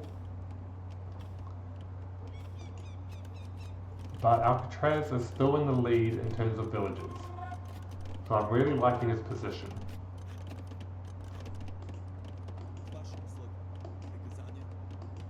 And the second TC here, I haven't loved Garebear's TCs. You know, this one's much better on the gold. This one secures wood, I guess.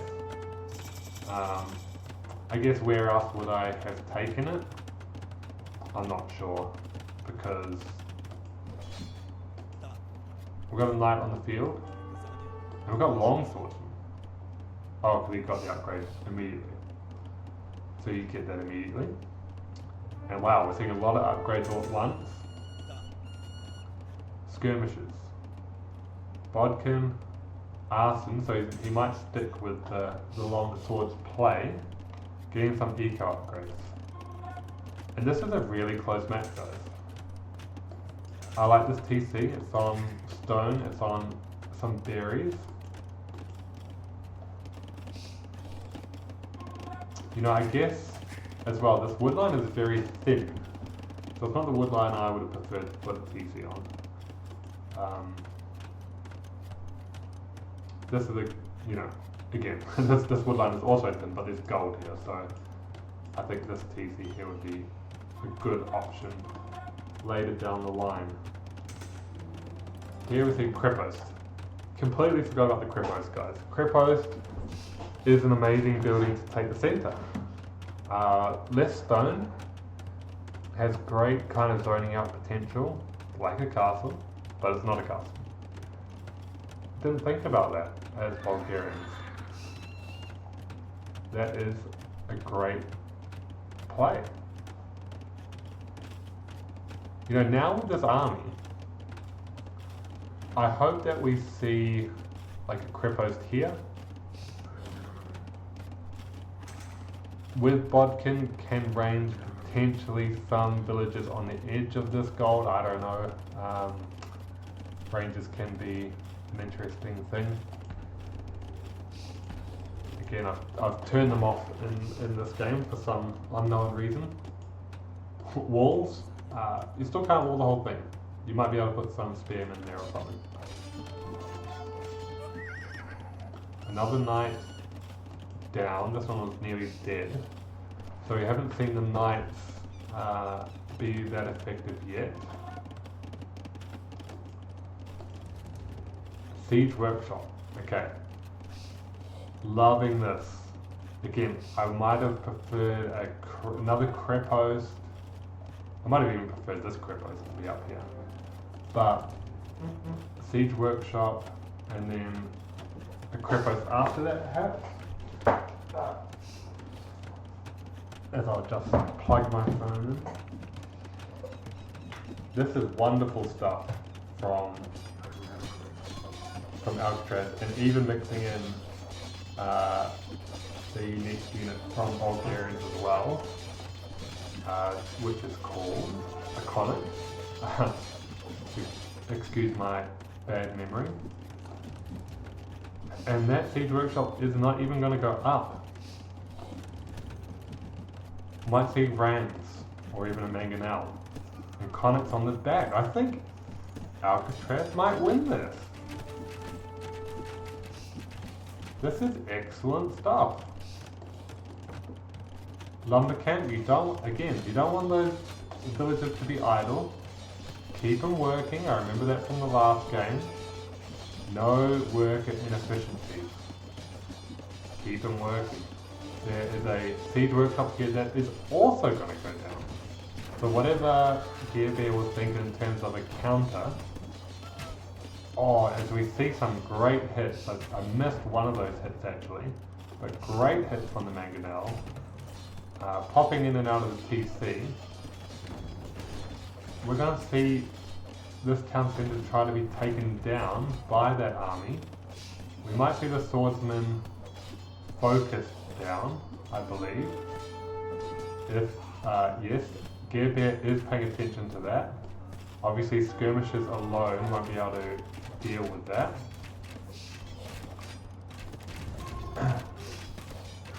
I would keep this Mangonel inside until these melee units are dealt with.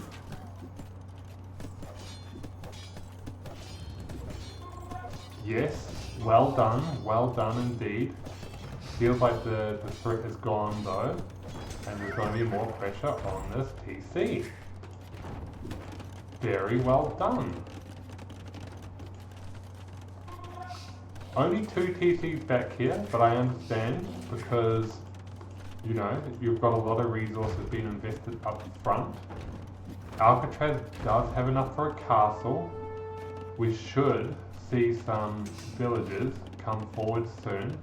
This is an issue with this open, but if all the attention is up front, that's where the castle's going to go. That's where the castle's going to go. Where are these villages? They're going to take a long walk. These villages do not have wheelbarrow, so they're going to take an age to get over here.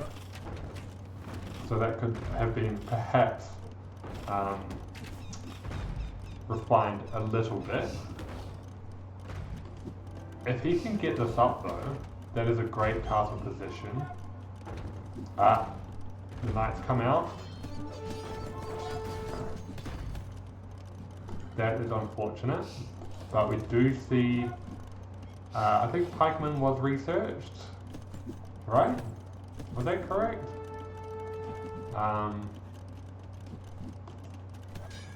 You know, even with that ball of skirmishers, a knight can be taken out individually. But here comes the wandering band of villagers walking at 0.8 speed. This is actually quite a lot of units here for Garebear. And he's going to try and pounce on this, I think. Can he do it though? Oh, I'm worried here for Alacatraz. I'm really worried. I am really worried, guys. I'm really worried. Having said that, that was not great passing or unit control from Garebear. I believe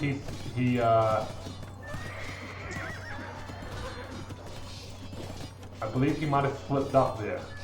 However, he has appropriately focused the villagers, so it wasn't a complete catastrophe. We're gonna need to see more villagers on the way, which we do. Not many though. 2 more coming here, I believe. So it's gonna be a trickle. We're obviously gonna need to see some backup conics along with this. But I feel like Garebear is also losing a lot of units to try and prevent this. So it's not exactly a great long-term play. These skirmishes are being whittled down by these knights. We're not seeing much upgrades on these conics, which could be to his detriment. Now, these villages have to be protected at all costs, because there ain't many. You've only got a couple of chances here. And this would be extremely impressive if Garebear can pull this off. I would be running away with villagers.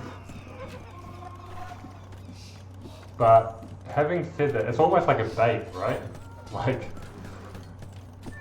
you're losing all of these. Oh, I love this. I love this. Now they're being walled in. That is fantastic planning, forethought, I guess. So that castle's going to go up. We still have, so man, Alacatraz has kept the pressure on. He didn't sacrifice. He was like, I can keep going with this pressure, why not? This is going to go down, this town centre is going to go down. We've got a castle standoff over here, but this is all open. This gold should be, it should be taken off this gold, almost certainly.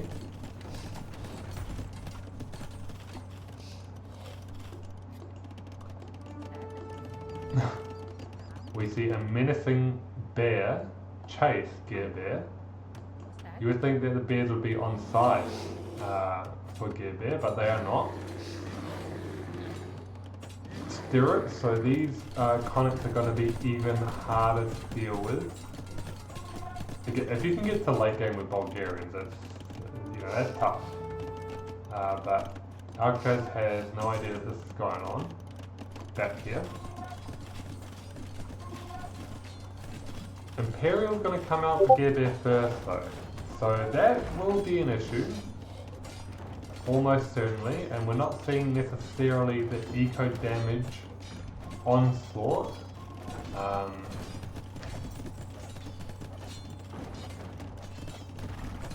Need to get to Imperial if we're Alacatraz.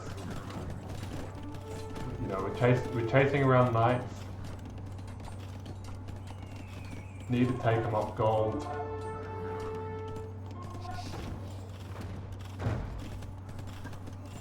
These villages are off somewhere. Not sure where. But they should be dead. The villagers should be well dead. Great response. I love this response. Just put a castle there. Neutralizes the entire movement. But yeah, so many of these villages should be dead. Barracks are back here. This is going to go down, but we're going to see trebs. We're going to see defensive castles. I think Garebear could potentially pull some of this back. A lot of damage has been done. I think more damage could have been done.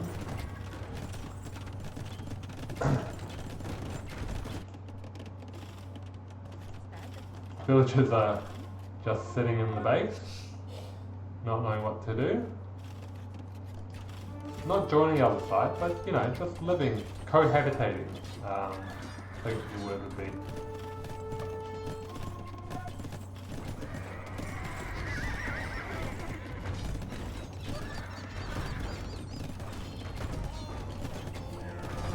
Want to get rid of those relics, get rid of that advantage. This castle's going to go down.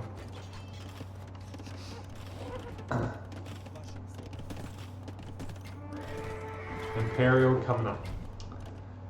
Imperial Age coming up for Alacatraz. He will get there before being fully pushed off this point. This castle will go down, of course. And again, we see these villages will not be inefficient. They will always be working at any opportunity. There will be no sitting around. Every villager must be accounted for and productive. Gathering stone.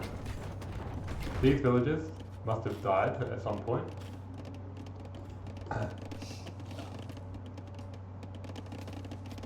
He's now going to see. Love this, because no attention's being focused down over there.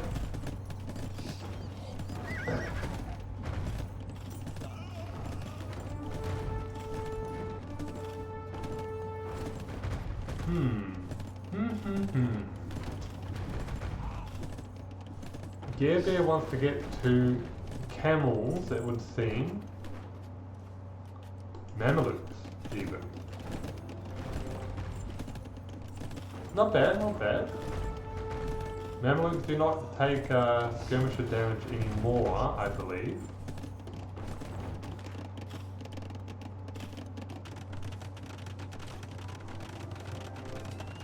Crepo's going up. So he's going to be hemmed in. Again, no wasted time onto resources. And we're in Imperial. Can't build trebs from here, but that's okay. Conics are here. Going for the elite conic, guys. Elite conic. Could be a little bit of a trap because we do have Mamelukes and we do have potentially a transition to camels. We do have pikes supporting. And Bulgarians do get help, is that correct? Those archers dead. These are going to be sniped by the Mamelukes. And like I said, skirmishers, they ain't no good against Mamelukes no more. They used to be amazing against Mamelukes. And look at that. That's just a demonstration of how far they have fallen against Mamelukes. We're seeing a heavy cav transition. Heavy cav archer transition here. Where are these rangers? They're here. We're going to need more of them, and we're going to need more of them maybe back here to generate the mass that is required. I don't hate it. I think it's a good idea, actually. But where are we going to see them? There. I think that's wise. This is exposed, by the way, guys. This is exposed. So you have to keep that in mind. Trebs are probably going to come forward with this Mameluke mass and come towards this gold. And if we're thinking of gold long term, we We do have, ooh, yikes, only 600 gold there. We do have 900 gold there, but this could be difficult to sustain. If Alacatraz has taken off this gold, that could be a real problem. And I think he recognises that and is now moving over there. Trev prepared here for this Crepos. So we're seeing the map being clawed back a little bit by Garebear.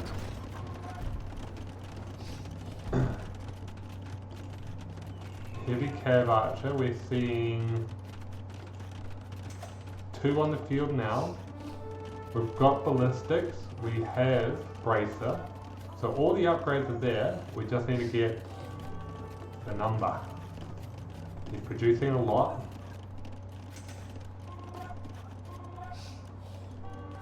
These villagers are dying.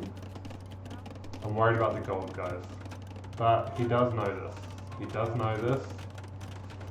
He does. It seems like Garebear knows about this. Oh no, you hate to see it. You really hate to see it. That is gonna be 18 dead villagers. That's tough. You're gonna be taking off this. These Trevs are in no man's land. That's gonna stall out that push. This hasn't been dealt with by Garebear. 13 Cav Archers. Constant production. This could still work for Alacatraz. And hang on a second. These villagers are still here. How? How are these villagers still alive? I just left them for dead.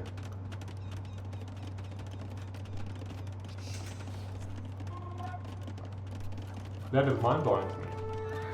Alright, we've got 19 Cav Archers. We're seeing a really good match now of Cav Archers. We're seeing bloodlines, we're seeing husbandry. So, slowly but surely, we're seeing all the appropriate things we need to see.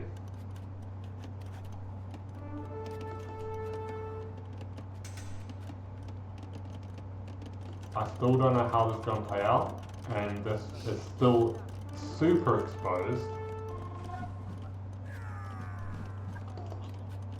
23 Mamelukes.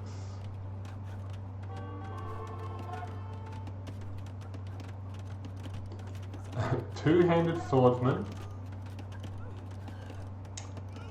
He's got the tech where they don't cost gold. No, that's Malay. Sorry, that is Malay. There is one for Bulgarians though. And I forget what it is. But these are, oh, they've got very high, they've got very high armor. So, you know, Mamelukes obviously do melee damage. They still don't go down pretty quick though. But paired with, we do see the skirmisher and even hand cannoneer paired. These need to be targeted on the skirmishers while these go for the Mameluke.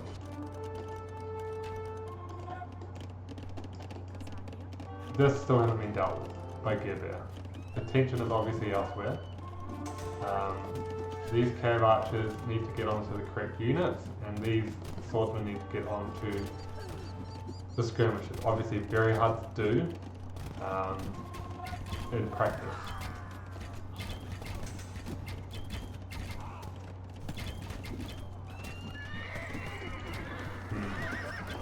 Just seeing a little difficulty of these working in unison here, but the Hussar is going to be very effective, and I love that transition. If he can make it work, that is, because this is still not dealt with. That is crazy. That's Alacatraz's lifeline, because I think that's his only goal. Is that his only goal? He's got a couple here, but here we go. This is gonna be. This has been keeping him alive, I reckon. And these are now all gonna be dead. I just don't know how it was left here so long. But at the same time, we're seeing some cleanup here. Alacatraz really needs to pull back some of this map if he's to stand a chance. And where are these mammals? Are these mammals dead? He had a huge ball of mammals, and now they're all gone. He's going to come to this economy to the side here, but he's leaving this his own army out to dry, really. So I'm not loving that decision. I would have loved to see him come around the back here and deal with this part of the army while the swordsmen were dealing with the skirmisher part of the army. Yes, I'm not loving that, but he did get some eco kills, of course. Skirmishers here, again, love the Hussar addition. This is still great micro here for, and good dodging as well from Alacatraz. Love this a lot, but hang on a second, look at the Arbalest. Arbalest is coming through. That's going to be hard to deal with. Bombard cannons as well. As soon as like a superior advantage has been gotten, Tread's also just waiting. As soon as this is gone, these are going to pop out, I reckon. As we see a monk thrown into the fray to get a relic. Sure, why not? Skirmisher is now the play, as I believe there are none on gold. So it's going to be full trash. Trash against the gold. Castle. Only 10 Cav Archer now. Got more Mameluke coming into the fray. Now, one thing for certain, against archers you need some kind of advantage to get rid of the ball. That castle's going to go up. The treads are there. These are still not being utilised. That Kripos is now gone. And we're seeing the slow eventual grind. But this is tough for Alacatraz. This is tough because he played so well in the early game. The tide has certainly shifted. And I don't see him necessarily pushing this one back, especially now with bombard cannons going from that. They can snipe any treads too, as they should.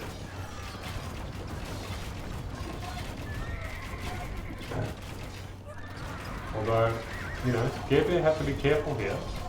He's leaving these cannons exposed. Needs to see the production up a little bit here from Garebear. Although the resources on Alacatraz are starting to run dry with all this Hussar production, so as long as they keep on going into the meat grinder, that is going to be hard to sustain. Castle on this woodline is going to be devastating if it's not noticed. There is some micro coming into play here as well from Garebear. It's just full trash coming through, so it's just a numbers game. Garebear can handle the numbers. He's gonna be fine. Ooh, cannonball to the head to the villager. Manages to walk away somehow. But Mamelukes again, against skirmishers are a great option. And just a great option in general when you get to this stage of the game. Look at that woodline, completely gone. So we know this is a late one when a whole forest has been deforested.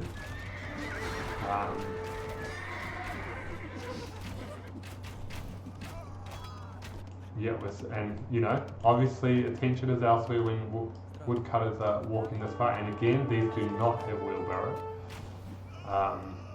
I forget text all the time, for sure, but that is going to be quite inefficient. this worker has 29% efficiency.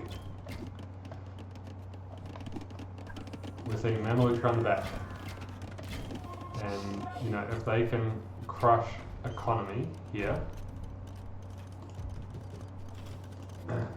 I just wonder where the unit production is from Garebear though, because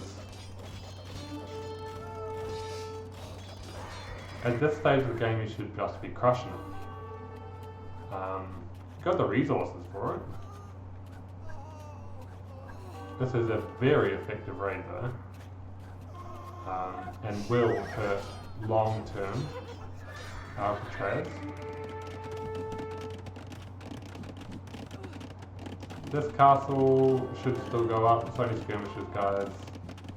Although, I stand corrected. It will eventually go up. Hussars are not going to deal with Mamelukes like that. This is going to be an absolute pain in the butt for him. More villagers are going to die here. Actually, a lot of villagers.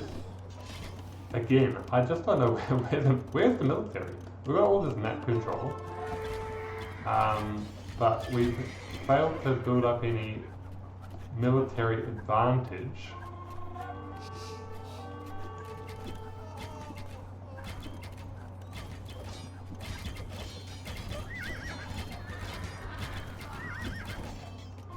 This castle does trap Alacatraz here though, I feel. And finally we're seeing some construction of production buildings. And we see another castle built elsewhere instead. So that was smart. Keep them here, build a castle here.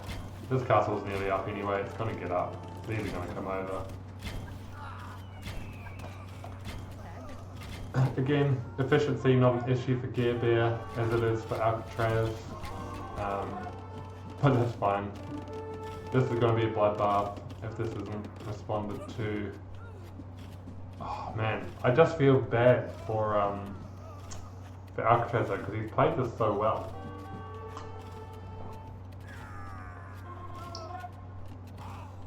And I feel like that's why he's staying on a bit longer, because I feel as though he can't believe he's lost this game. And I'm with you there, because I also can't believe he's lost this game because he played so well.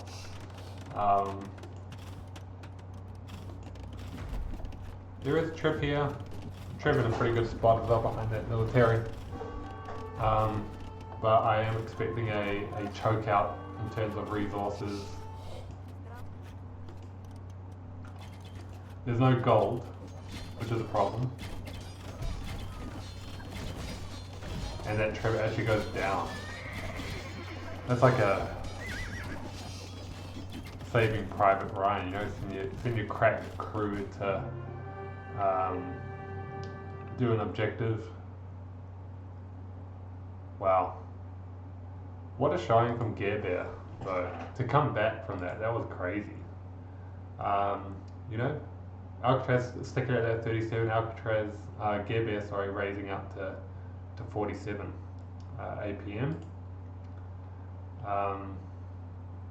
Again, Garebear is an economy player. His strength is an economy.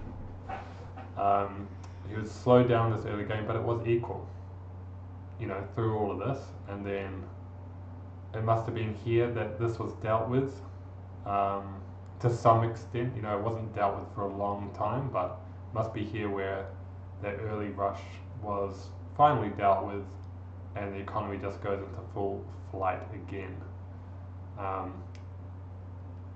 He was sticking around in this mid-game area though, Alacatraz, but then that was that strong shift in the game later on. And Treadmill Crane, this is a tech that I just forget even exists. That would have been crucial in getting those castles up so quickly. It's just something I don't think about, so Garebear thinking of that just shows me what a skilled player he is to think about that in the moment. Yeah, excellent game. Grape juice. Oh, sorry, I've missed a bunch of chat here. Silver Python, hi, nice to meet you. Infantry, they attack my scout in the way there. Hey, Sterling, chat, Grape juice, nice to see you. Yes, Mamelukes are the strongest unit in the game to some extent. Their low range kind of prevents them from being absolute indestructible. Easy to convert. We saw that a lot actually in one of the sets.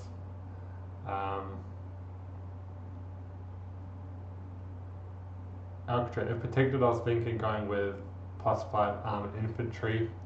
Yeah, I didn't mind it. As long as you could have microed those onto the skirms and then the cav archers onto what else was he producing? I can't even remember anymore. But yeah, the hussar was also a good option.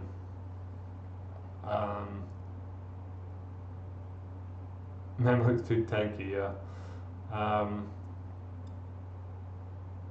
Okay. It's in the chat, so I'll just say it anyway. Alcatraz says the next match is just sad. I don't know if you want to see it. That just makes me want to see it more. Do you know what I mean? Even if it is sad, I think this was a very admirable game. So, yeah. let's have a look. That was an excellent game, and I think both of the games have been excellent.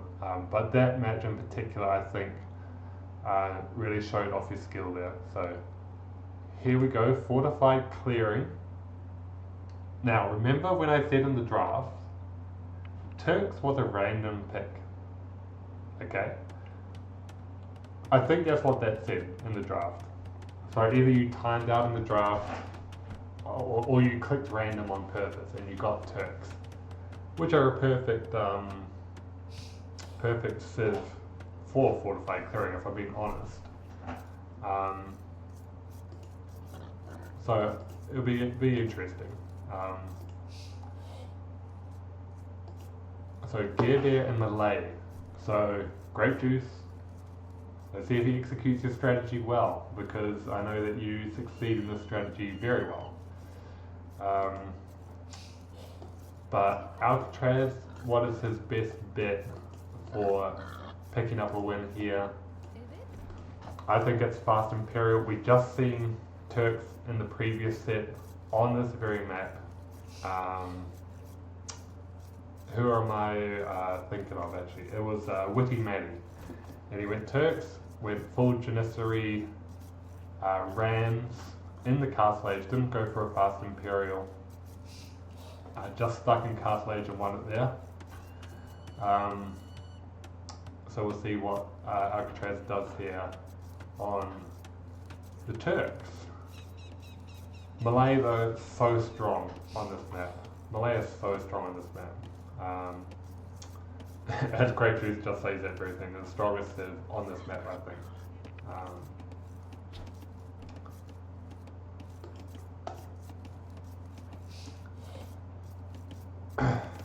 This is the last match of the night.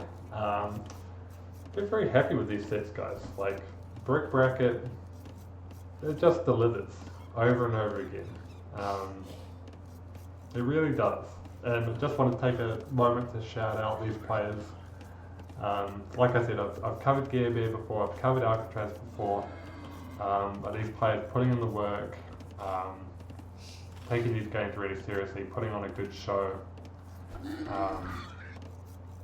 You just love to see it. Just love to see it, and I love that I've decided to cover this this bracket. I could have chosen any bracket. Chose this bracket because it was 1200 to 1300, a bit higher than my skill level. So it's good for me to take notes and learn from this group of players.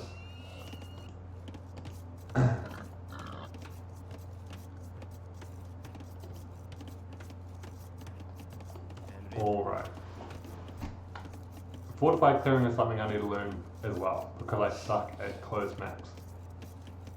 So I've already seen that fast castle into Janissary ram play from Witty Matty. I've come up against grape juices, Malay strategy. So I'm kind of getting a feel for this kind of map a bit more. I usually play Nomad. I love chaos. I thrive in chaos, tower rushes, you know, early aggression on Nomad or maps like that. I love a Nomad start, but Arabia I'm pretty good at. Open maps, they're usually my jam. Closed maps, just not very good at. Just not good at all, because it comes down to timings.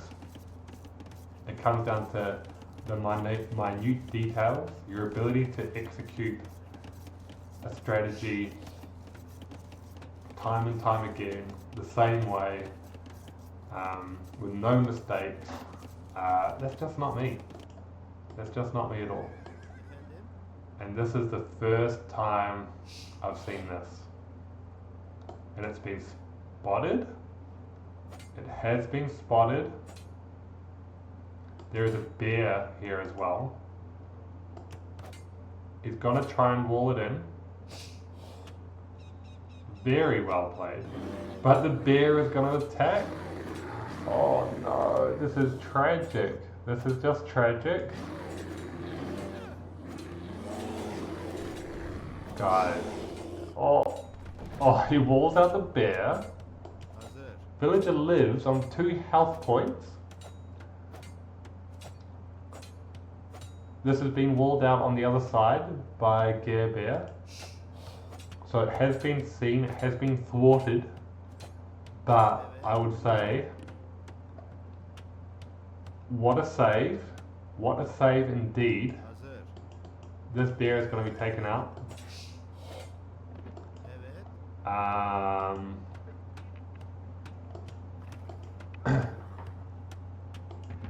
A barracks is going to be built here.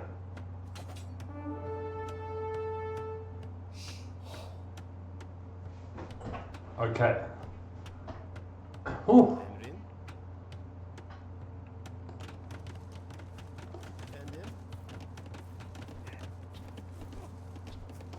This villager needs to be saved. Phew, thank God. I can feel the stress already. I feel like this is a Hail Mary, you know? You're down 2-0. You need to make something happen. Let's go for the round the back barracks play. It didn't work out. But it's still not terrible. You know, going for the round the back plays Turks as well. It's very, very unexpected.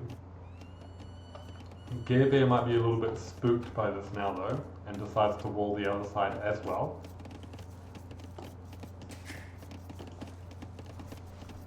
I need to see the Alacatraz response here.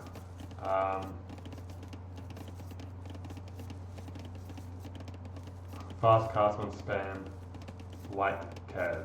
Yep. Fair. I mean, I think that's the play for the middle for Turks for sure. Where's that villager gone? Is he still there? Or is he dead? One eco kill, so I think he's dead. Malay are up first, of course, even though they started feudal later. That's their bonus, they get to do that quicker. Blacksmith, market, so we're thinking fast castle for Garebear. Got 1 on gold here. Not going to commit to the men at arms, I don't think. Just because it's been seen, so I think that's the right play.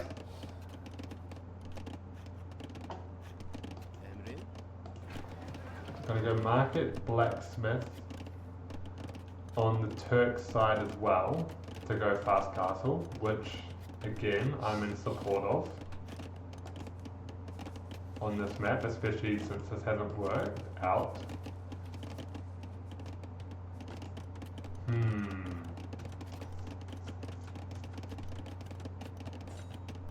We're nearly castle ready for Malay, and there it goes. We don't yet have enough for the blacksmith on Alacatraz yet, and we don't need to see the houses, we need the blacksmith.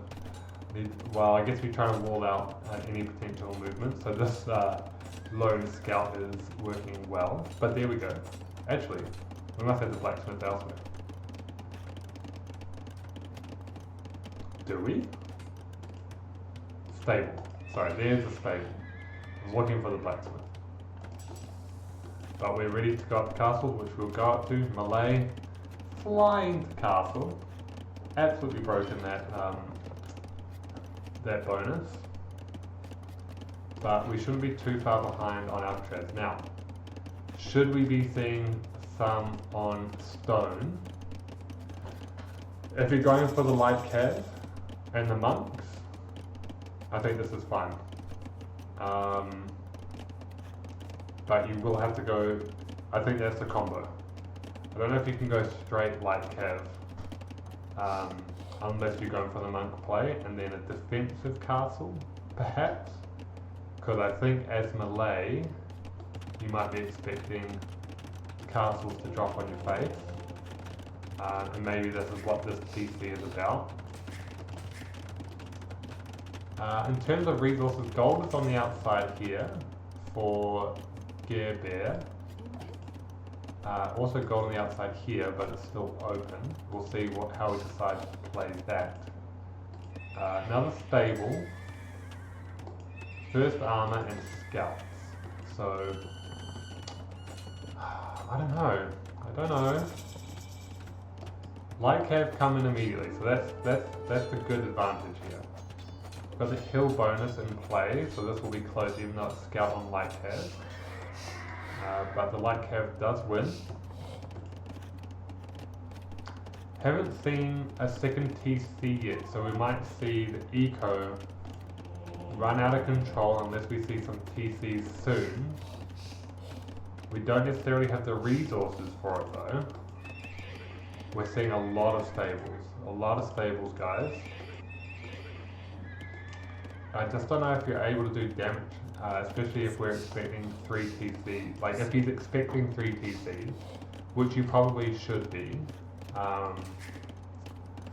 then light cav might not do the business.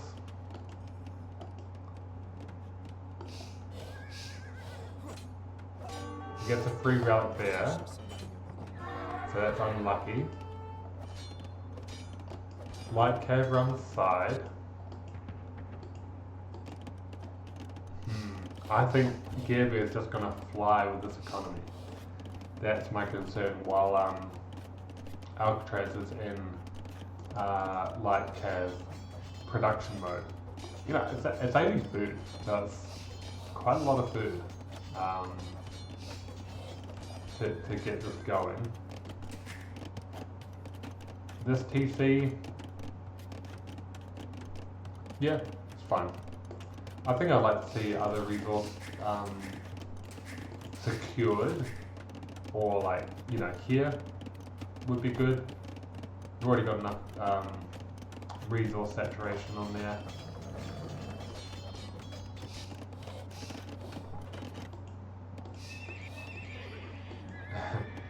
Again, I love the Alacatraz style.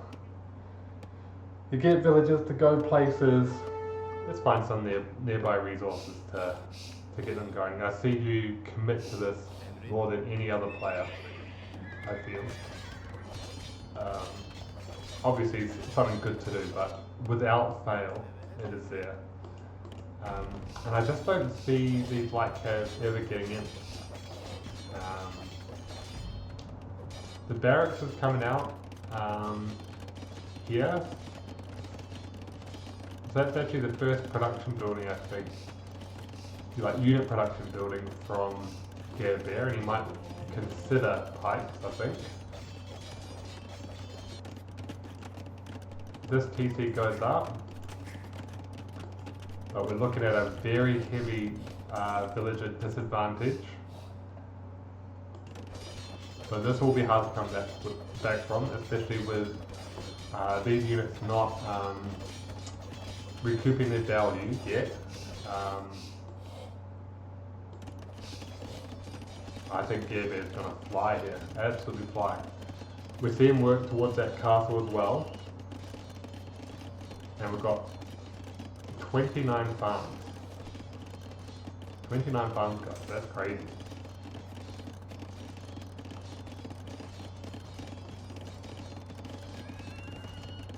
Does take out a house, very annoying. But eco upgrades coming out as well. We don't see any eco upgrades, or we only see sorry, on Alacatraz. So more economy, more upgrades. So this could be a rough one, guys. This could be rough. All depends on the style in which Garebear decides, which can be fun in of itself. You know what I mean? Castle going forward. It's pretty safe castle if you ask me. Although I guess there's not the military on the floor. You know, actually villagers could go down here. If this is not spotted. Villagers could definitely go down building this. But this might not even be spotted. That's something to keep track of actually. You know what, if it was more aggressive as I was just suggesting, it might not go down because it would have been spotted. 2 relics. 4 Garebear.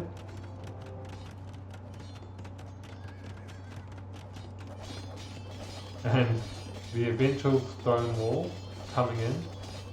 So there's no way that that's going to get through. Relics are also being gone for by Alacatraz. This castle's going to go up. We're looking at Imperial right about now, or now, or now. It's in the queue, so I'll take that. But a light cab has gone into the base, being fought off by villagers. We'll get a kill on an unlucky female villager. Not cool. Not cool at all. And we're going to see archery range, siege workshop, university. So we're thinking Arbalesta to protect trebs. You know, I really think if you're Turks, you want to get into a castle of your own eventually, right? And we haven't seen a castle yet. Like Alcatraz said, you know, deciding to go for the light cab plane instead, fine. But if it was me, I would be going for the Janissary as that power unit. Another castle, so chaining those castles together. That monastery was the first to go. There's only one relic in there. So not really gaining too much. University, another monastery, treads coming in. Are we going to see like, we're going to see archers, so, you know, well, no archers are being produced yet. Can we see some Karambit warriors perhaps? And these are just being stonewalled out, literally and figuratively.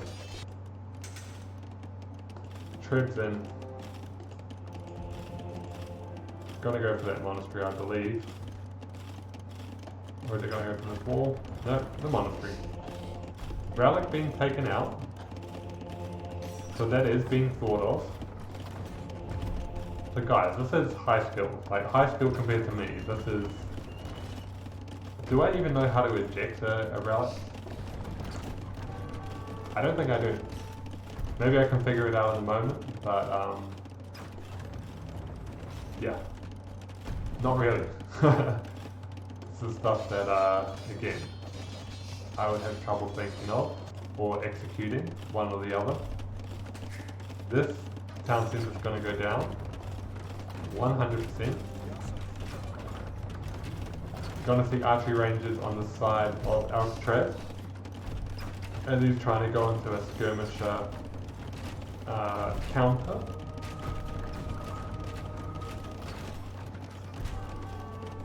Conversions try to come in there.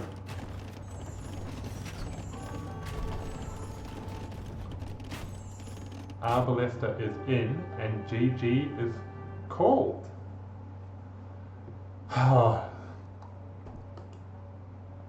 That's tough.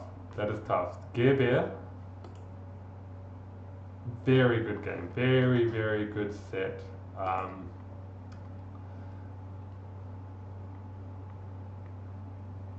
Stonewall inside is super.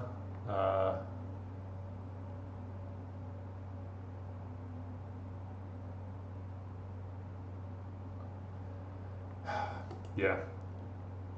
Look, I think that game 2 was an incredible game.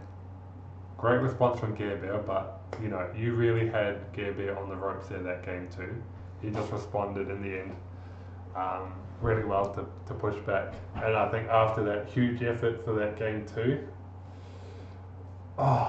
you know, it's just tough to come back from a game like that into a whole new game. So you know, we were expecting the loss, as you kind of said before the game, but I understand 100%. You know, the loss in game 3 after game 2, because that's just such a hard game to come back from. But again, I try to say this to all players whenever I see, you know, I don't know if you're disappointed in this loss or whatever, because it's a 3-0, but I always try to say to players, especially when they have great games during the set in a 3-0, that there are definitely proud moments to have in this set. The water play on Acropolis I thought was amazing. I really did. You know, it's just a small thing or a small part of that game, but I think you executed that well, so well. And then the whole strategy that you devised for Rocky Forest with Bulgarians, executing that strategy, I think you did superbly, and it set you up for that game to have like a really, really good chance. And you gave Garebear everything that he could ever handle in that game, so that was amazing. And then, you know, I think coming around the side with this villager, really unlucky to be spotted. And then these quick walls, keeping him alive, to build the barracks and to just maintain that.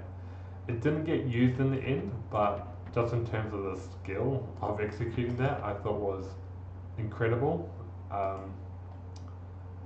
yeah, I think you should be proud of the set regardless. And I think Garebear is at the top of the group, right? So he's kind of the one to beat. He's got that higher elo.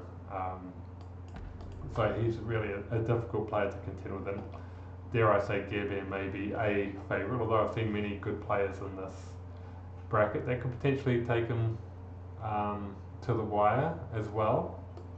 But I would say he is one of the favourites in this competition, in this division, 100%. But yeah, extremely well played.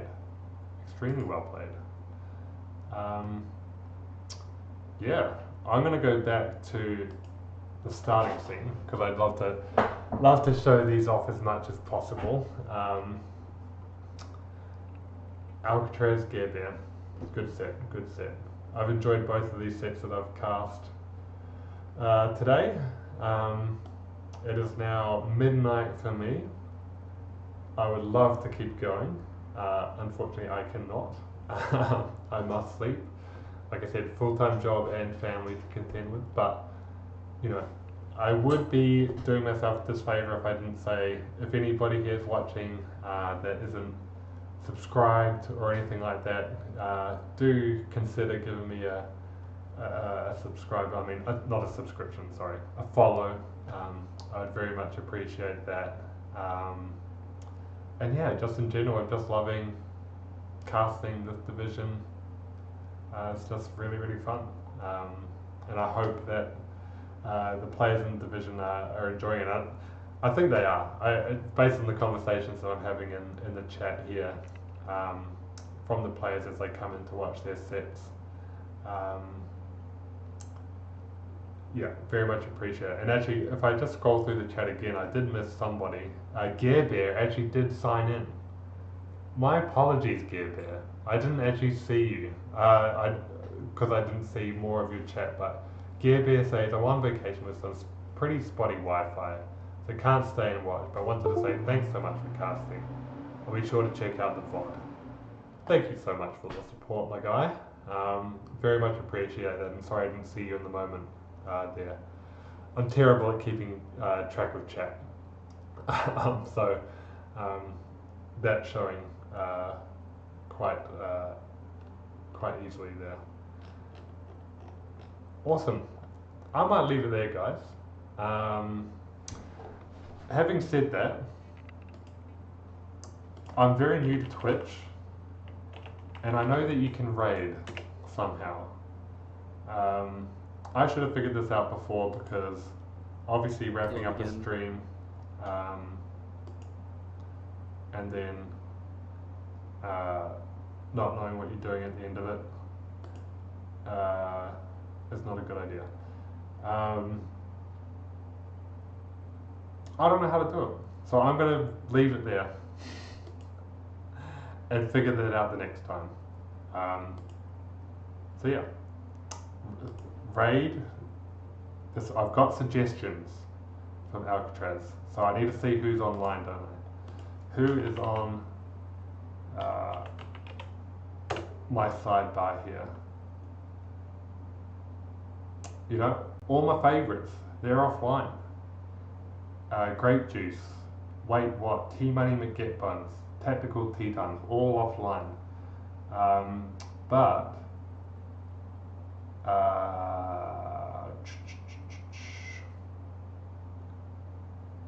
NBL wait, show more. NBL, let's do him, because I am a fan of NBL. So let's do that. NBL AOC. NBL OAC. Alright.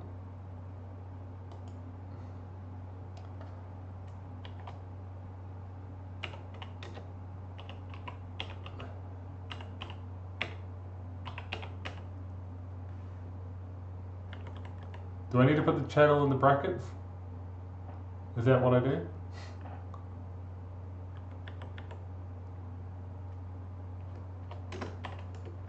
I'm going to follow your direct instructions and think that is without the brackets. But with the space,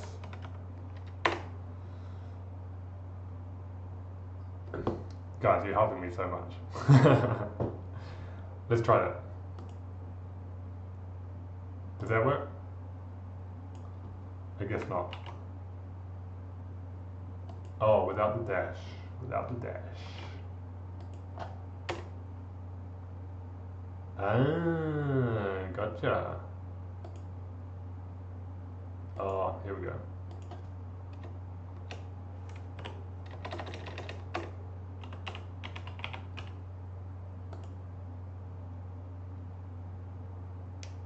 What?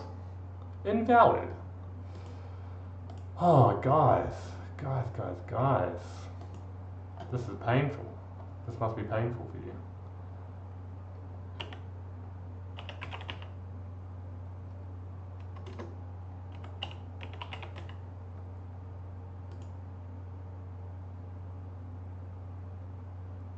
There we go.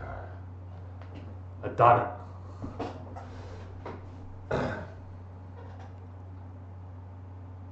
right now. Catch you later.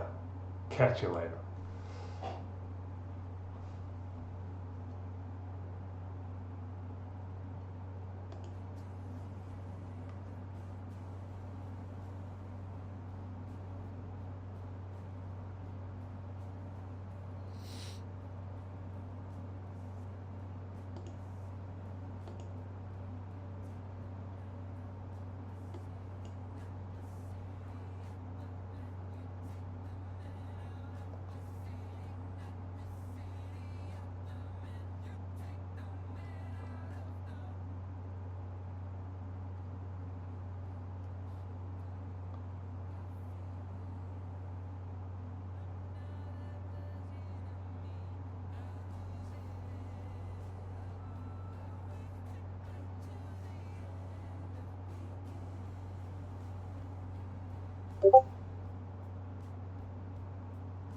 So I see Song in queue. I haven't seen that guy play in forever.